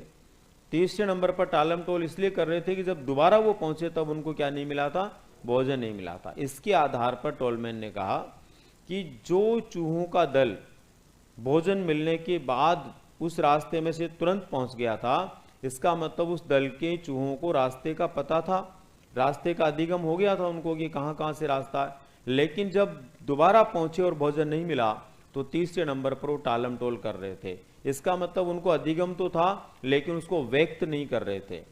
अव्यक्त अधिगम, अव्यक्त का मतलब होता है अधिगम होते हुए भी उसको क्या नहीं कर रहे थे, वो व्यक्त नहीं कर रहे थे, बता नहीं रहे थे कि हाँ मुझे ये रास्ता पता है। इसके आधार पर इन्होंने कहा कि दो चीजें होती है, एक तो होता है अधिगम और दूसरा होता है निष्पादन। अधिगम होना अलग बात है और निष्पादन होना अलग बात है। निष्पादन और अधिगम में क्या फर्क इन्होंने माना, निष्पादन और अधिगम में ये माना कि कई लोग अधिगम होने के बाद भी उसको प्रकट नहीं करते हैं, निष्पादित नहीं करते कि मुझे आता। अब आप लोग जितने भी यहाँ बैठे हुए हो सब लोगों को चाय बनाना तो आता ही होगा, आता है ना? कितने लोगों को चाय बनाना आता है, ईमानदारी से बताना। चाय बनाना कोई बड़ी बात नहीं है, सबको आता है ना। अब मान लीजिए यहाँ तो हम क्लास में बैठे हुए इसलिए आपने हाथ खड़े कर लिए। मान लीजिए कोई फंक्शन चल रहा है, उस फंक्शन में 100-200 आदमी बैठे हैं और वहाँ अचानक कोई आकर आपको बोलता रहा आप में से चाय किसको अच्छा बनाना आता है, तो अभी सबने हाथ खड़े किए, वहाँ नहीं करेंगे। क्यों नहीं करेंगे, क्योंकि अगर करेंगे तो चाय बनानी पड़ेगी। इसलिए वहां पर हमें चाय बनाने का अधिगम तो है लेकिन व्यक्ति नहीं करते कि मुझे तो नहीं आता, बोलते हैं ना। अच्छा, सबसे बड़ी बात यह कि चलो इधर वाले लोगों को तो मान लें 2-4 ऐसे होंगे जिनको नहीं आता होगा, इधर तो सबको आता होगा ना, लेकिन इधर में से भी 2-4 लोग ऐसे होंगे हाथ खड़े नहीं करेंगे और फिर उनको पूछेंगे क्यों आपको नहीं आता क्या, बोले नहीं आता पर अच्छा नहीं आता, सिर्फ इसलिए कि बनाने की इच्छा नहीं है। तो यहां पर टोलमैन ने कहा कि कई बार अधिगम तो होता है लेकिन प्राणी उसको क्या नहीं करता, व्यक्त नहीं करता, बताता नहीं कि मुझे आता है। ऐसी क्लास के अंदर एक बच्चे को उत्तर तो आता प्रश्न का लेकिन वो बता नहीं पाता, व्यक्त नहीं कर पाता। तो इन्होंने कहा कि क्लास के अंदर ऐसे बच्चे हमारे पास हो सकते हैं जिनको अधिगम तो होता लेकिन वो बताने में असमर्थ होते हैं, और बताने में असमर्थ है इसका मतलब वो व्यक्त नहीं कर पा रहे, व्यक्त नहीं कर पा रहे मतलब अधिगम का निष्पादन नहीं कर पा रहे। तो हमें उन बच्चों के लिए प्रयास करना चाहिए कि वो कैसे निष्पादन कर पाएं, कैसे अपने अधिगम का वो उपयोग कर पाएं, ये विचार इन्होंने दिया। और इनके द्वारा जो ये विचार दिया गया उसमें दो मोटी बातें थी। फर्स्ट नंबर पर अधिगम और निष्पादन क्या होता है, अलग अलग बताने का श्रेय इनको जाता है। दूसरे नंबर पर इन्होंने कहा कि कोई भी कार्य या व्यवहार व्यक्ति करता है वो किसी उद्देश्य के लिए करता है। कोई भी व्यवहार जो होता है ना वो उद्देश्य के लिए होता है। सामान्यतः अब तक जो हम व्यवहारवाद की बात कर रहे थे वो था केवल व्यवहारवाद। ये पहले व्यक्ति हैं जिन्होंने कहा व्यवहार भी उद्देश्य से होता है, बिना उद्देश्य के नहीं होता। मैं आप लोगों से बातचीत कर रहा हूं, उसके पीछे मेरा कोई उद्देश्य है, और आप मेरी बात सुन रहे हैं, उसके पीछे आपका कोई उद्देश्य है। अगर हमारे बीच में उद्देश्य नहीं होता तो हम ये व्यवहार नहीं करते, न मैं यहाँ आकर के बोलता, न यहाँ बैठ करके आप सुनते। इसका मतलब व्यवहार जो होता है ना जीवन में, वो किसी उद्देश्य को लेकर होता है। इसीलिए उद्देश्यपूर्ण व्यवहारवाद के जनक कहलाते हैं कौन? टोलमैन। प्रश्न पूछा जाता कौन से विद्वान उद्देश्यपूर्ण व्यवहारवाद के जनक हैं, तो टोलमैन उद्देश्यपूर्ण व्यवहारवाद के जनक हैं। इसके बाद में इन्होंने जो अपना तीसरा विचार दिया, जो आपको परीक्षा के दृष्टिकोण से स्मरण रखना है, वो है इनकी साइन थ्योरी, चिन्ह सिद्धांत। चिन्ह सिद्धांत का मतलब क्या है? इन्होंने कहा है कि एक व्यक्ति जब किसी व्यवहार को सीखता है तो सीखते समय वह उस विषय वस्तु से संबंधित या व्यवहार से संबंधित साइन अपने माइंड में डेवलप कर लेता है, चिन्ह अपने मस्तिष्क में पैदा कर लेता है, और उन चिन्हों के माध्यम से मस्तिष्क में एक ज्ञान का मानचित्र बना लेता है। अपने मस्तिष्क में ज्ञान का क्या बना लेता है? एक मानचित्र बना लेता है, और वो जो मानचित्र होता है उसके आधार पर ही वो अपनी क्रियाएं करता है। अपने मस्तिष्क में ज्ञान का मानचित्र बना लेता है और उसी मानचित्र के आधार पर वो क्रियाएं करता है। अब ये ज्ञान का मानचित्र क्या होता है? ज्ञान के मानचित्र का मतलब होता है हम हमारी विषय वस्तु या ज्ञान को जो भी सीखते हैं उसको अपने माइंड में विशेष प्रकार के संकेतों या चिन्हों के माध्यम से व्यवस्थित बना लेते हैं, और ज़रूरत पड़ने पर उन चिन्हों का उपयोग करते हुए हम उसको आगे काम में लेते हैं। फॉर एग्जाम्पल कैसे? जैसे मान लीजिए किसी शहर में, किसी घर में, किसी रिश्तेदार के यहाँ या मिलने वाले के यहाँ आपको पहली बार जाना हुआ। अब पहली बार आप जाएंगे, उस समय तो आपको रास्ते का पता ही नहीं होता, आप पूरी कल्पना ही करते हैं यार उसका घर कैसा होगा, किधर देखता होगा, कौन सी गली में होगा, उसके बाहर कितना बड़ा रास्ता होगा, कितने बार मुड़ना पड़ेगा, यही होता ना।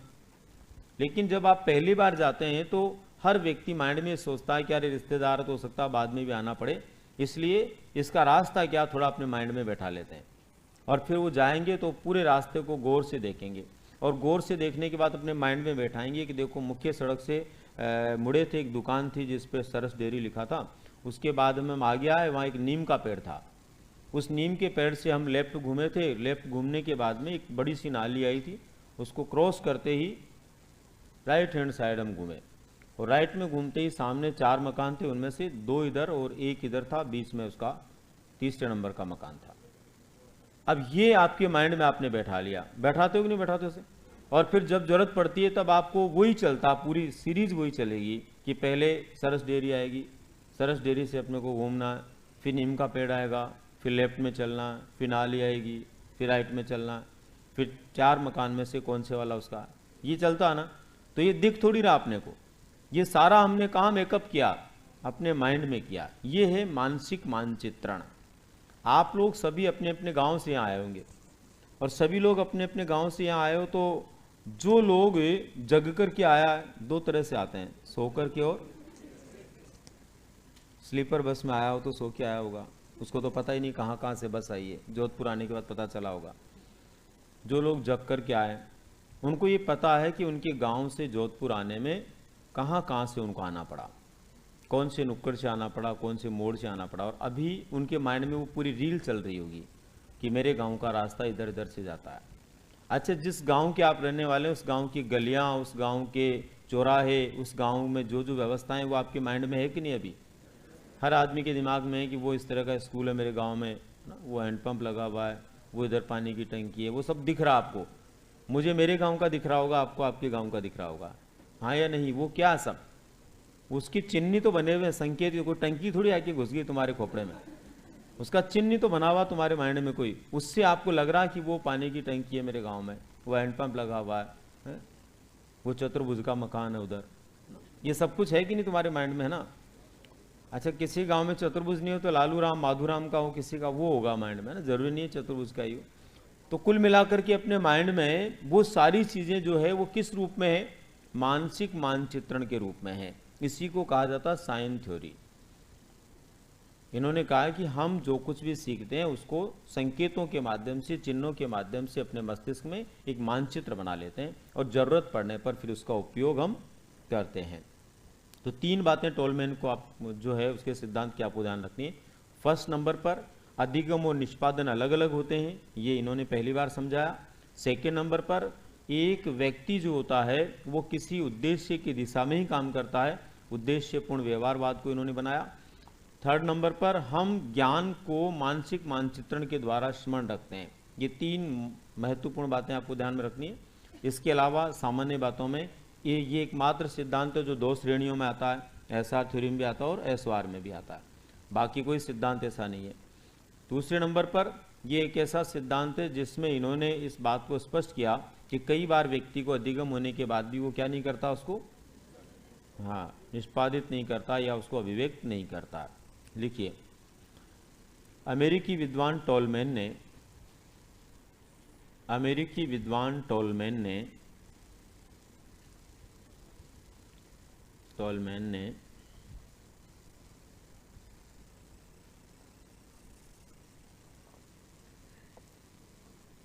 एक भूल भुलैया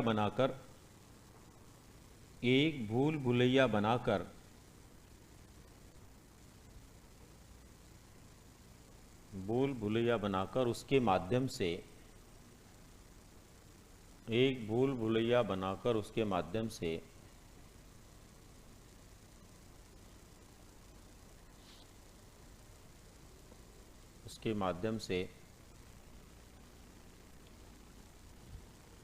चूहों के दल पर प्रयोग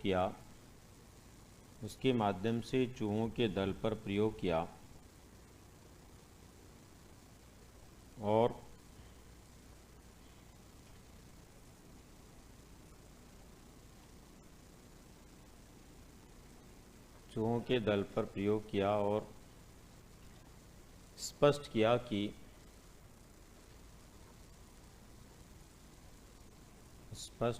किया कि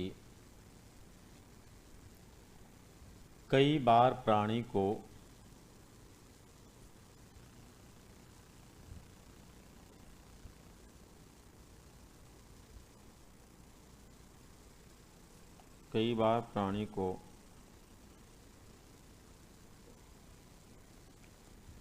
अधिगम हो जाने के बाद भी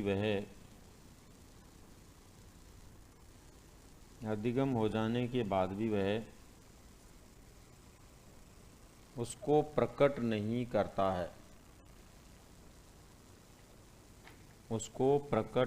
करता है।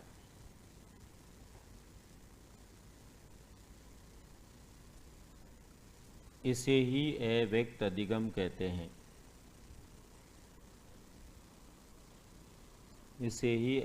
अधिगम कहते हैं।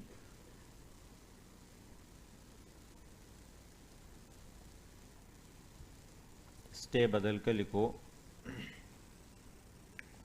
टोलमैन के अनुसार अधिगम होना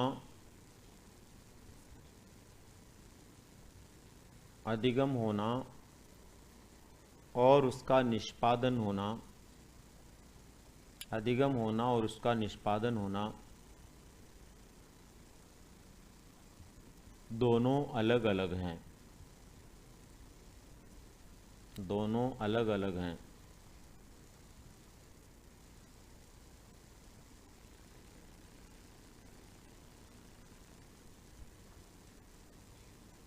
कई बार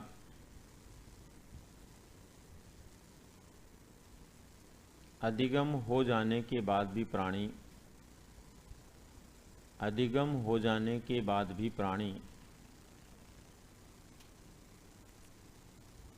उसका निष्पादन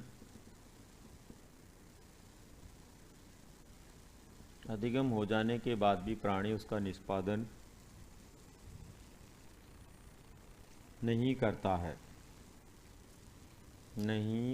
है। नेक्स्ट लिखो, टॉलमैन ने उद्देश्यपूर्ण व्यवहारवाद का विचार दिया। टॉलमैन ने उद्देश्यपूर्ण व्यवहारवाद का विचार दिया।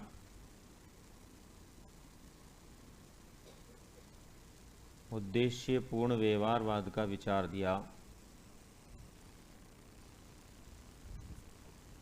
इसलिए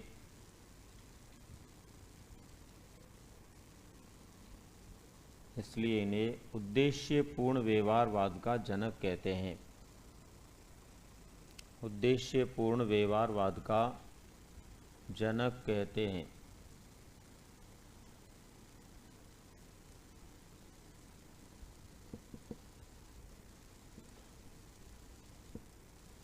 नेक्स्ट लिखो,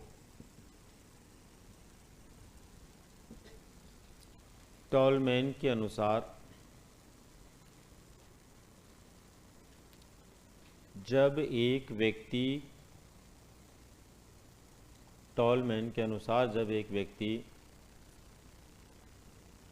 किसी ज्ञान को प्राप्त करता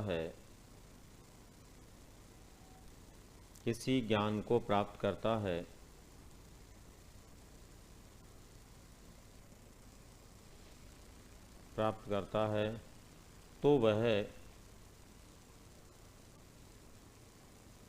ज्ञान को प्राप्त करता है तो वह उस ज्ञान से संबंधित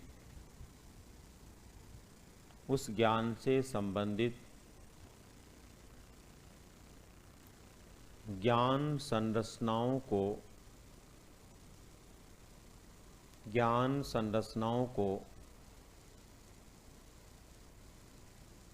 चिन्ह या संकेतों के माध्यम से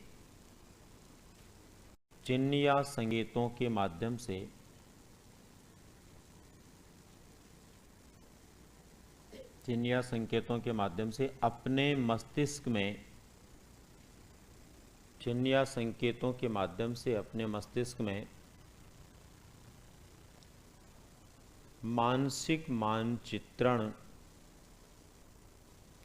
मस्तिष्क में मानसिक मानचित्रण बना लेता है और फिर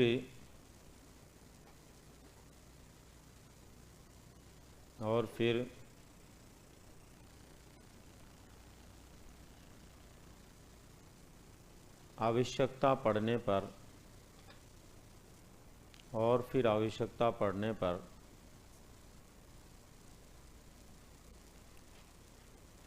उस ज्ञान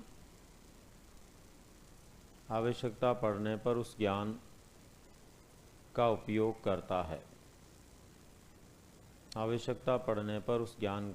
करता है।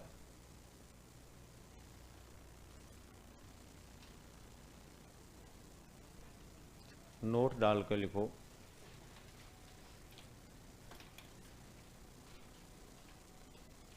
यह एकमात्र ऐसा सिद्धांत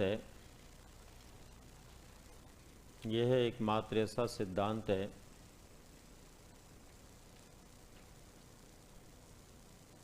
जिसे SR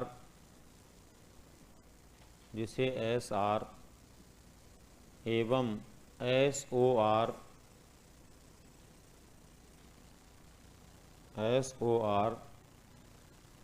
थ्योरी दोनों ही क्षेत्रों में सम्मिलित किया जा सकता है।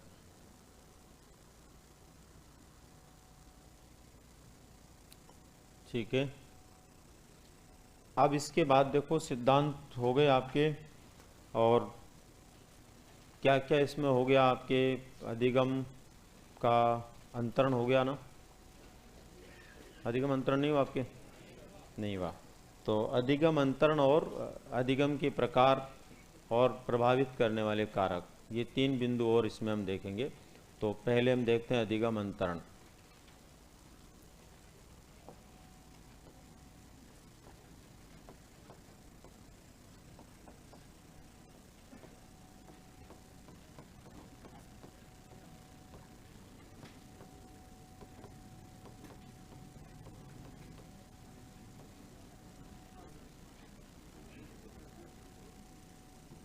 अधिगम अंतरण क्या होता है, अधिगम अंतरण किसे कहते हैं और अधिगम अंतरण से क्या अभिप्राय है।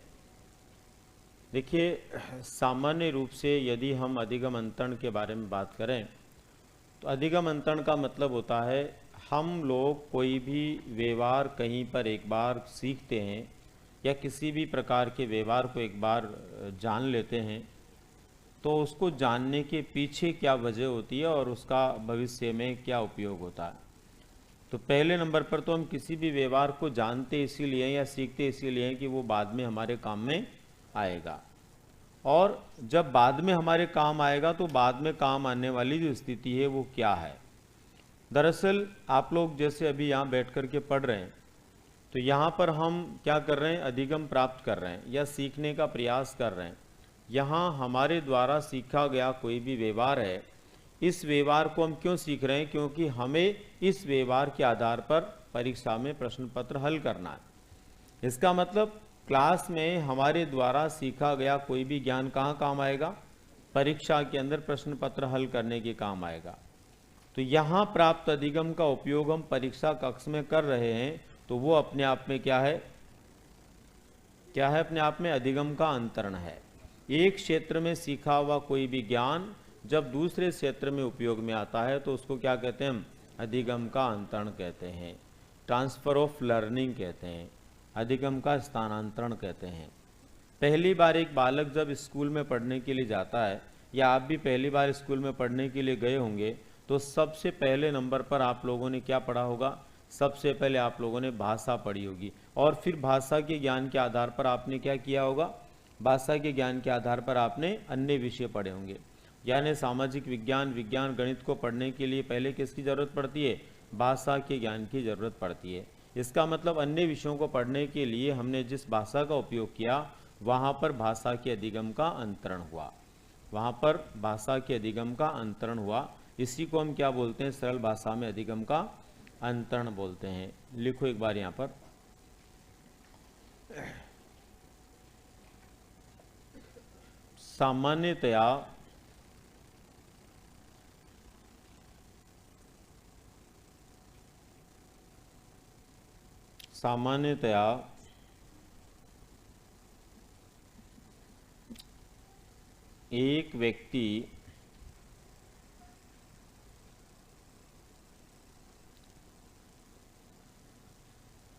सामान्यतया एक व्यक्ति जब किसी एक परिस्थिति में, सामान्यतया एक व्यक्ति जब किसी एक परिस्थिति में किसी ज्ञान या व्यवहार को, किसी ज्ञान या व्यवहार को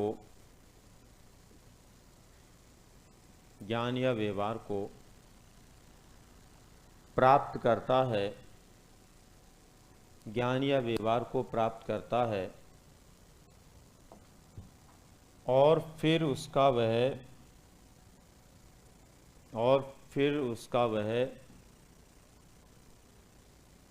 किसी दूसरे क्षेत्र में उपयोग कर लेता है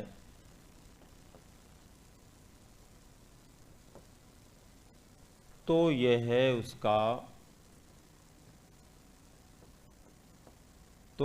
उसका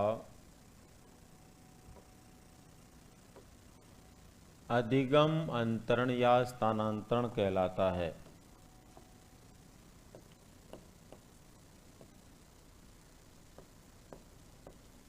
अधिगम अंतरण या स्थानांतरण कहलाता है।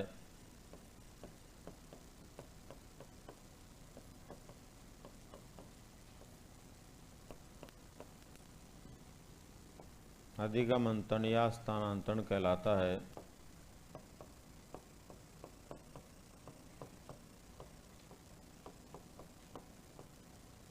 एक स्थान पर प्राप्त ज्ञान दूसरे स्थान पर जब उपयोग में आए तो वही क्या है, अधिगम का स्थानांतरण, अंतरण या ट्रांसफर ऑफ लर्निंग है। ठीक है, अब देखो यहाँ पर लाइन बदल कर लिखो, जैसे एक बालक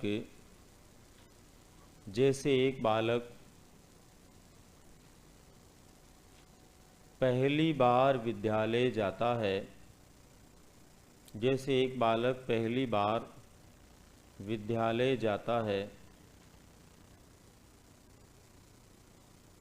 तो वह पहली बार विद्यालय जाता है तो वह किसी भाषा का ज्ञान प्राप्त करता है, किसी भाषा का ज्ञान प्राप्त करता है,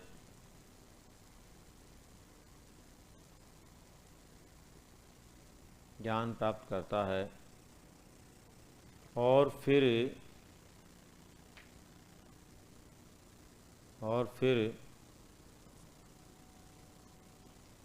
उस भाषा के ज्ञान के आधार पर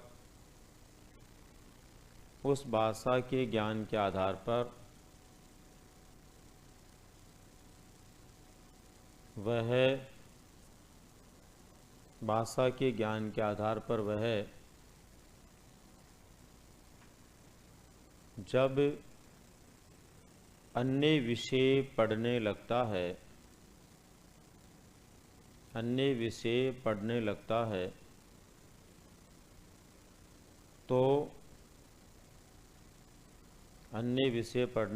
है तो वहाँ भाषा के अधिगम का अंतरण हो रहा है, वहाँ भाषा के अधिगम का अंतरण हो रहा है।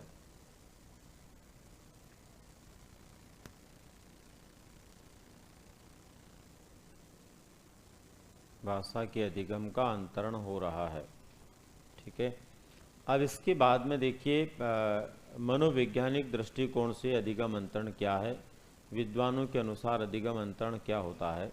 तो यहाँ पर कुछ खास परिभाषाएं हमें देखनी है। सबसे पहले नंबर पर देखो आप, कॉलसनिक के अनुसार अधिगम अंतरण क्या होता है।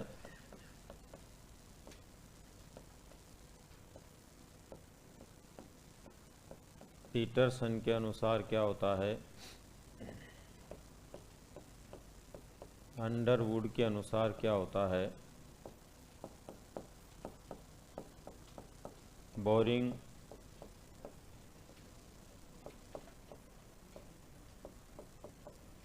लेगफील्ड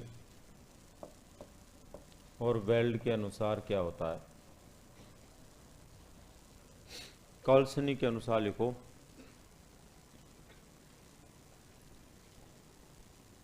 पहली परिस्थिति में प्राप्त ज्ञान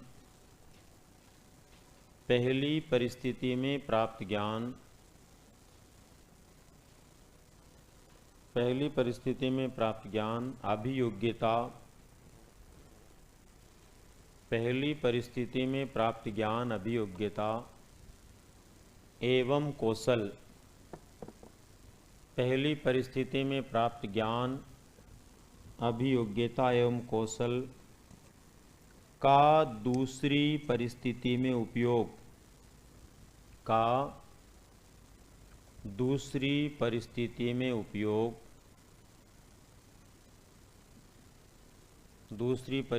उपयोग ही अधिगम अंतरण है। दूसरी परिस्थिति में उपयोग ही अधिगम अंतरण है। यानी कोई भी व्यक्ति पहली परिस्थिति में किसी ज्ञान को प्राप्त करता है या फिर किसी योग्यता को अर्जित करता है अथवा उस योग्यता के आधार पर कार्यों में कुशलता को प्राप्त कर लेता है और बाद में ये सारी चीज़ें किसी दूसरे स्थान पर काम में लेता है, तो वो अधिगम का अंतरण होता है। जैसे एक विद्यार्थी जीवन में आप लोगों ने ज्ञान प्राप्त किया और उसका उपयोग करते हुए आपने टीचर्स ट्रेनिंग ली। टीचर्स ट्रेनिंग के माध्यम से आपने शिक्षक बनने की योग्यता अर्जित की और अब उसके बाद में आपने ट्रेनिंग के माध्यम से ही विभिन्न प्रकार के जो मॉड्यूल्स होते हैं या ट्रेनिंग मॉड्यूल होते हैं या फिर लेसन प्लान होते हैं, उसके माध्यम से आपने पढ़ाने के कौशल या पढ़ाने से संबंधित जो टीचिंग स्किल आप में है वो आपने डेवलप की। अब उसका उपयोग आप कहाँ करेंगे? स्कूल में जा कर के। तो स्कूल के अंदर जब आप जाएंगे तो ये तीनों चीज़ें एक साथ आपकी काम आएगी। आपका ज्ञान काम आएगा, आपने पढ़ाने की योग्यता अर्जित की है वो काम आएगा, आपने पढ़ाने की स्किल्स डेवलप की अपने आप में वो काम आएंगे। और वो सब वहाँ काम आने का मतलब आपका क्या हो रहा है, वहाँ पर अधिगम का अंतरण हो रहा है। आपने जो कुछ भी लर्न किया अपने जीवन में वो सब वहाँ आपका ट्रांसफ़र हो जाएगा या वहाँ पर उसका उपयोग हो जाएगा। इसके बाद में नेक्स्ट है पीटरसन के अनुसार। पीटरसन के अनुसार लिखिए,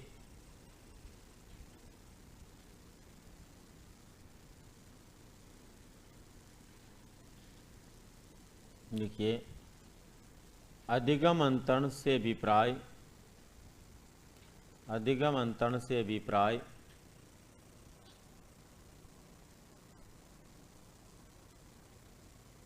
अधिगम अंतरण से अभिप्राय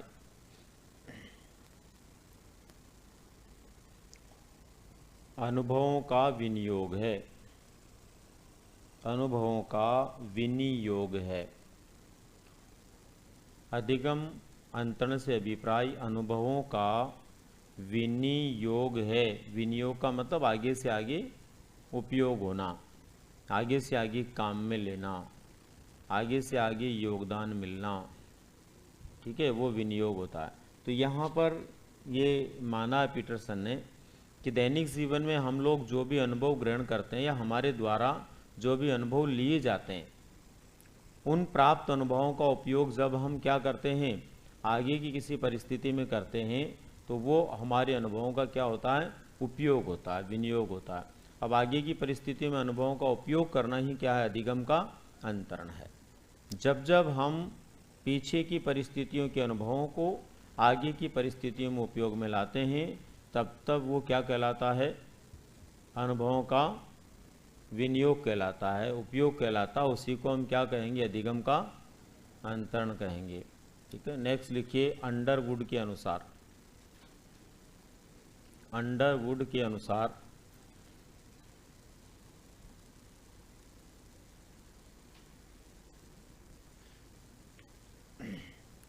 वर्तमान क्रिया पर,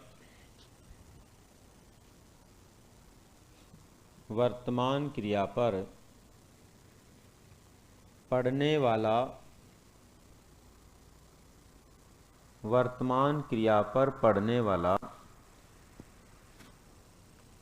पूर्व अनुभवों का प्रभाव, वर्तमान क्रिया पर पढ़ने वाला पूर्व अनुभवों का प्रभाव ही, पूर्व अनुभवों का प्रभाव ही अधिगम अंतरण है। वर्तमान क्रिया पर पढ़ने वाला पूर्व अनुभवों का प्रभाव ही अधिगम अंतरण है। अब वर्तमान क्रिया पर पढ़ने वाला पूर्व अनुभवों का प्रभाव ही अधिगम अंतरण कैसे है। आज हम कोई भी काम कर रहे हैं तो उस काम के ऊपर हमारे पुराने अनुभवों का क्या पड़ रहा, प्रभाव पड़ रहा है। हमारे पुराने अनुभव हमारे आज के कार्य को प्रभावित करते हैं। आज आप लोग कई घंटों तक यहाँ बैठकर क्यों पढ़ लेते हैं, इसलिए पढ़ लेते हैं कि आपको पुराना अनुभव है स्कूल कॉलेज में बैठकर पढ़ने का। वहाँ आपने कई घंटों इसी तरह बैठ कर के पढ़ाई की, इसलिए आज भी वो अनुभव काम आ रहा है। आपके किसी एक ऐसे साथी को लाकर के आप पूरे दिन आपके साथ नहीं बैठा सकते जो ज़िंदगी में कभी स्कूल नहीं गया हो, वो बैठ ही नहीं सकता, क्योंकि उसको इस तरह बैठ कर के सीखने का अनुभव है ही नहीं ना। तो जैसे जैसे एक व्यक्ति कोई कार्य करता है तो वैसे वैसे उस कार्य के ऊपर उसके पुराने अनुभव जो होते हैं वो प्रभावी होते हैं, और वो उनका प्रभाव जो नज़र आता है वही अधिगम का अंतरण है। इसके बाद में नेक्स्ट लिखो आप, बोरिंग, लेगफील्ड और वेल्ड के अनुसार।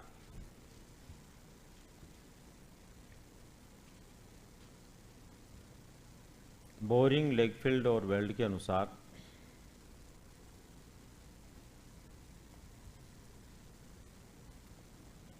अधिगम अंतरण,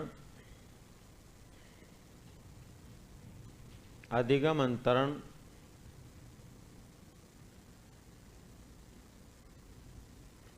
व्यक्ति के,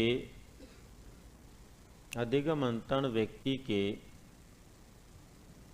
वर्तमान में हो रहे कार्यों पर वर्तमान में हो रहे कार्यों पर पुराने अनुभवों के प्रभाव, पुराने अनुभवों के प्रभाव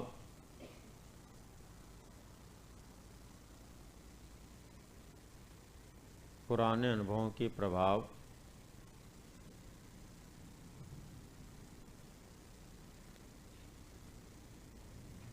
की मात्रा है, की मात्रा है।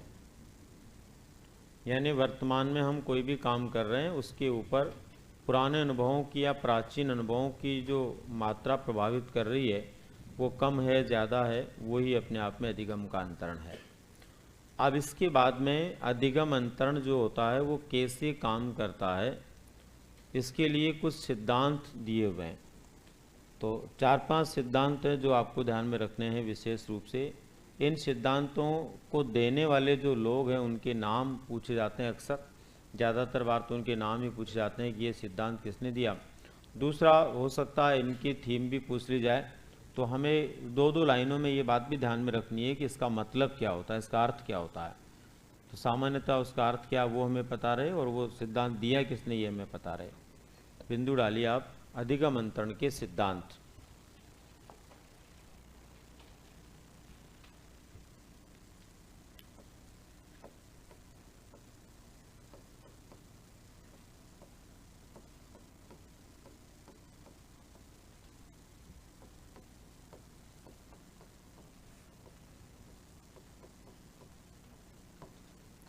अधिगम अंतरण के सिद्धांत।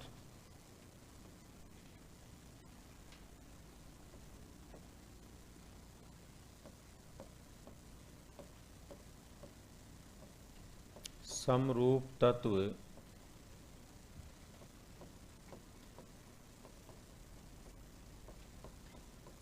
या समान तत्व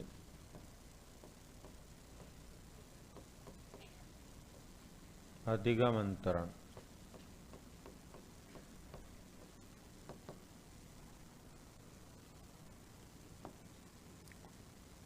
इस सिद्धांत को देने का श्रेय जाता है थॉर्नडाइक,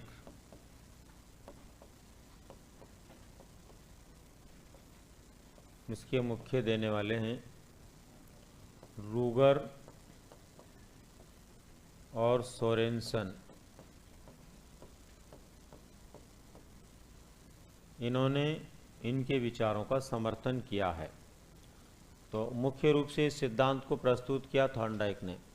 थॉर्नडाइक का क्या मानना है, इन्होंने कहा था कि जब समान प्रकार के तत्व होते हैं, जब समान प्रकार के तत्व होते हैं तो उन समान प्रकार के तत्वों के अधिगम का अंतरण मैक्सिमम होता है, अधिकतम मात्रा में होता है। यानी अधिगम का जो अंतरण होता है वो समान तत्वों का अधिक होता है, अधिकतम मात्रा में होता है। जैसे मान लीजिए हिंदी की वर्णमाला सीखने के बाद अगर कोई संस्कृत की वर्णमाला को सीखता है तो हिंदी की वर्णमाला बहुत अधिक काम आएगी। किसमें? इसलिए काम में आएगी कि दोनों के तत्व समान है, वर्णमाला एक जैसी है। लैटिन भाषा सीखने के बाद में अगर वह अंग्रेजी भाषा सीखता तो लैटिन की वर्णमाला और अंग्रेजी की वर्णमाला, उनकी शब्दावली काफ़ी हद तक एक जैसी होती है। तो लैटिन का ज्ञान अंग्रेजी के ज्ञान में मदद करता है। तो यहाँ पर जो स्थिति बन रही है समान तत्वों की, समान प्रकार के तत्व होने से अंतरण अधिकतम होता है।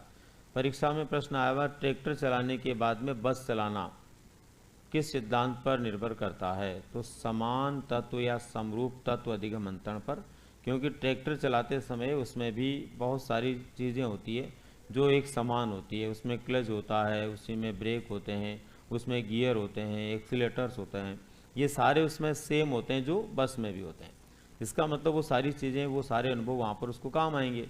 तो समान प्रकार के तत्वों का जो अंतरण होता है वो अधिकतम मात्रा में होता है इस सिद्धांत के अनुसार। लिखिए,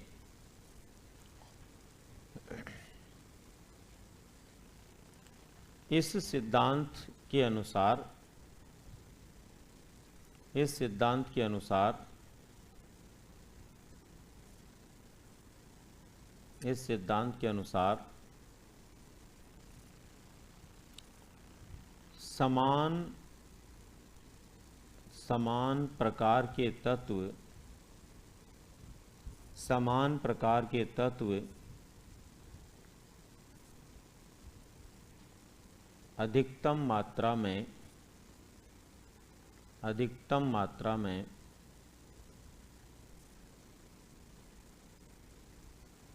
अंतरित होते हैं, अधिकतम मात्रा में अंतरित होते हैं,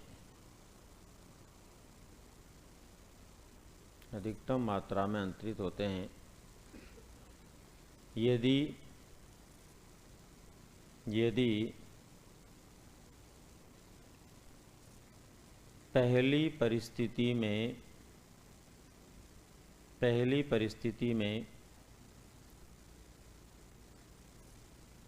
कोई व्यवहार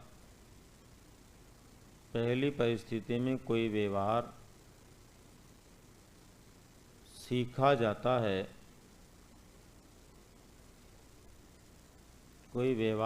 जाता है, और उसका उपयोग दूसरी परिस्थिति में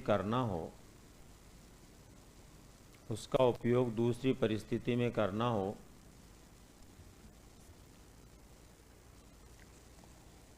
तो पहली परिस्थिति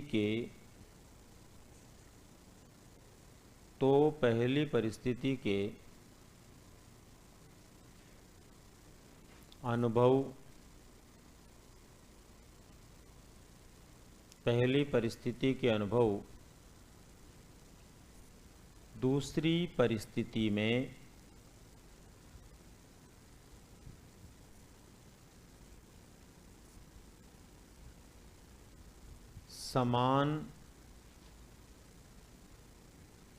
समान तत्व होने पर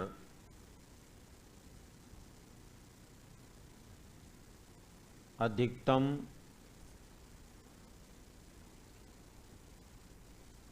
एवं सकारात्मक रूप से उपयोगी होते हैं। जैसे लैटिन भाषा सीखने के बाद लैटिन भाषा सीखने के बाद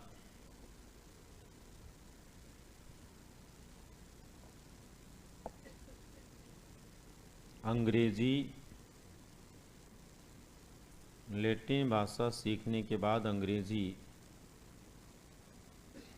भाषा सीखना, लैटिन भाषा सीखने के बाद अंग्रेजी भाषा सीखना। इसके बाद में दूसरा जो सिद्धांत इसमें आता वो है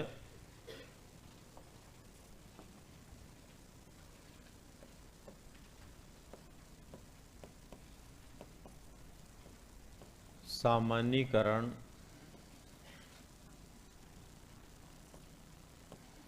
का अधिगम अंतरण सिद्धांत। सामान्यीकरण का अधिगम अंतरण सिद्धांत। सामान्यीकरण का अधिगम अंतरण सिद्धांत जो होता है ये दिया था चार्ल्स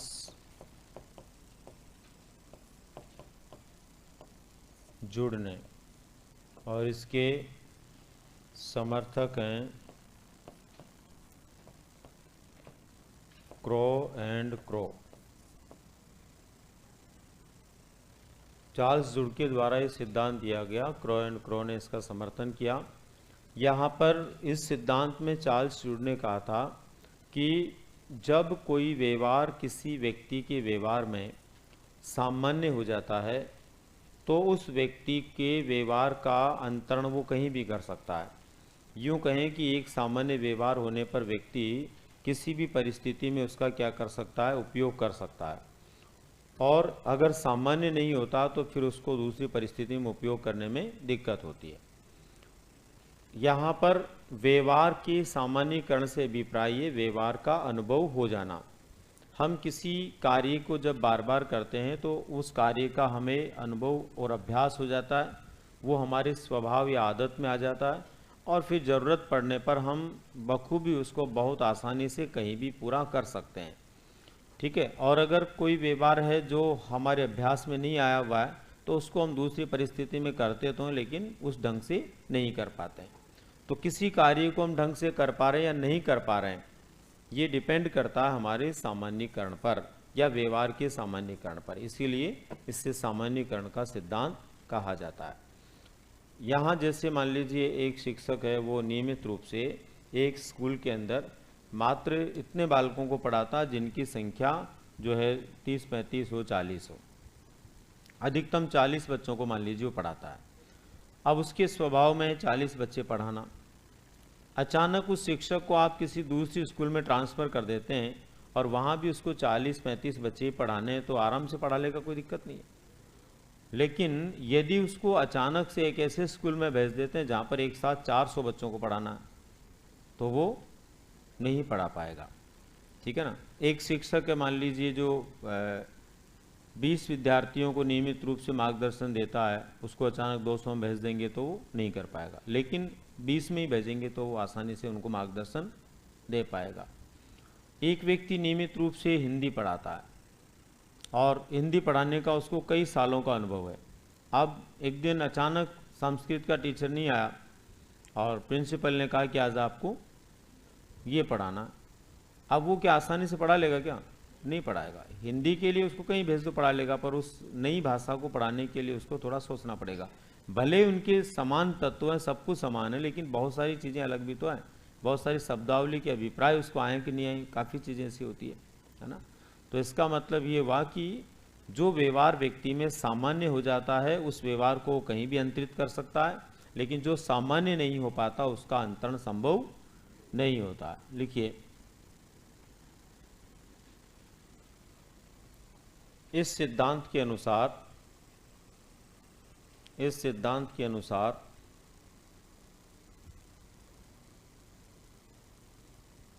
किसी भी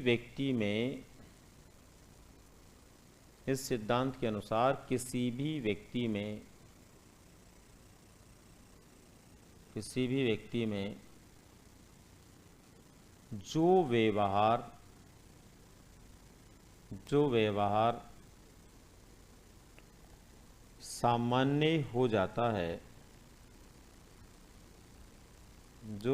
सामान्य हो जाता है, उस व्यवहार को वह व्यक्ति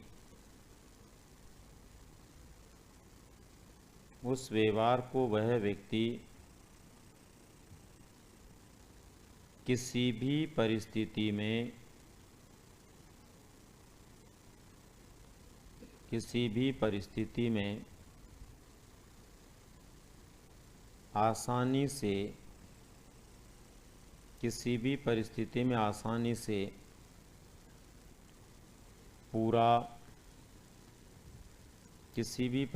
में आसानी से पूरा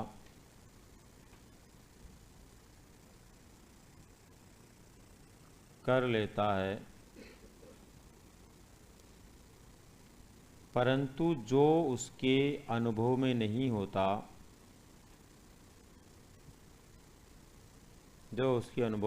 होता वह करना मुश्किल होता है।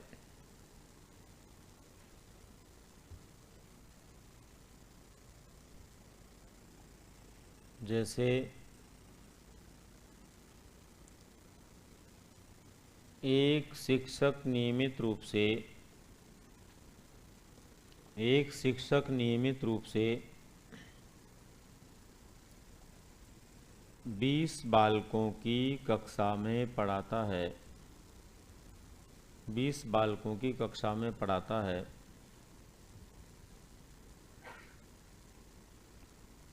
अगर उसे 20 बालक ही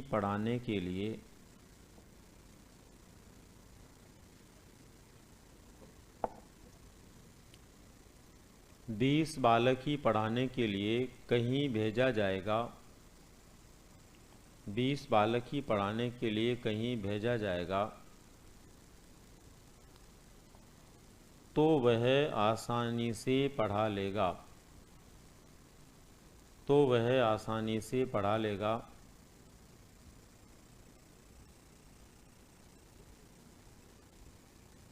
और यदि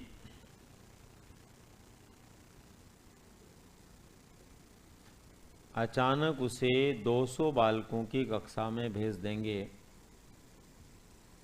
अचानक उसे 200 बालकों की कक्षा में भेज देंगे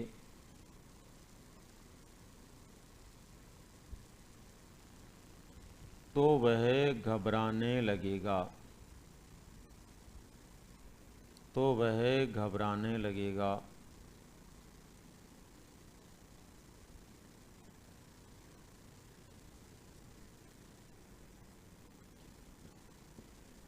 ठीक है, तो इसका अर्थ ये हुआ कि सामान्यीकरण का सिद्धांत ये बात स्पष्ट करता है कि जो व्यक्ति जिस प्रकार की परिस्थिति को अपने व्यवहार में सामान्य बना चुका होता है, वो परिस्थिति कहीं भी उसके सामने पैदा होती है तो उसको बहुत ज़्यादा दिक्कत नहीं देती है, बहुत इजीली उस परिस्थिति के अंदर वो अपने कार्यों को पूरा कर सकता है। और यदि उसकी परिस्थिति को आप बदल देते हैं तो बदली हुई परिस्थिति के अंदर जो उसके लिए अनुकूल नहीं है, सामान्य नहीं है, उसको दिक्कत हो सकती है। इस प्रकार के सिद्धांत को सामान्यीकरण का सिद्धांत नाम दिया गया है। इसके बाद में नेक्स्ट हमारा सिद्धांत आता है समग्रता का सिद्धांत। इसका आता है समग्रता का सिद्धांत।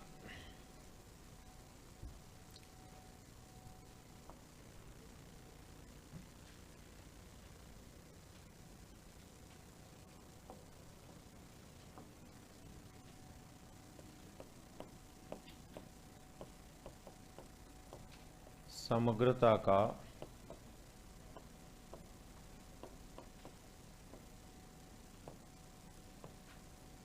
अधिगम अंतरण सिद्धांत। समग्रता का अधिगम अंतरण सिद्धांत देने का श्रेय जाता है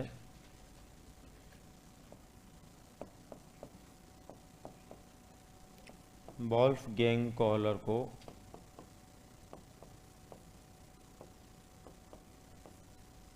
और इसके समर्थक हैं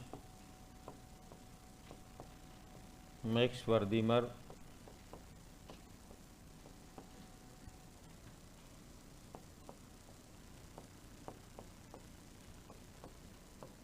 और कुर्ट कोफका।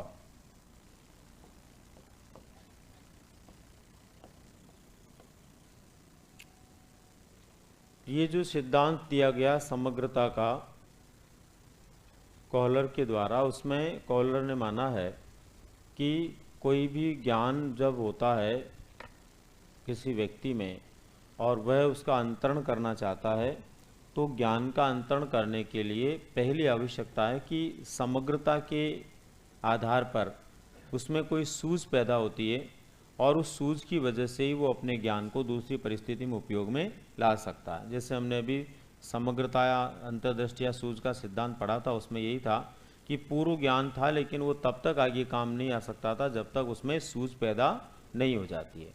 सूझ के द्वारा ही वो नई परिस्थिति में उसका क्या कर सकता है, उपयोग कर सकता है। तो पूर्व ज्ञान के आधार पर कोई भी सूझ पैदा होती है, पूर्व ज्ञान के आधार पर कोई भी सूझ पैदा होती है तो सूझ के आधार पर व्यक्ति नवीन परिस्थिति के अंदर उसका उपयोग कर लेता है। तो यहाँ पर पहली चीज़ तो ये। दूसरा ये कि ज्ञान समग्र रूप में ही प्रेषित हो सकता है।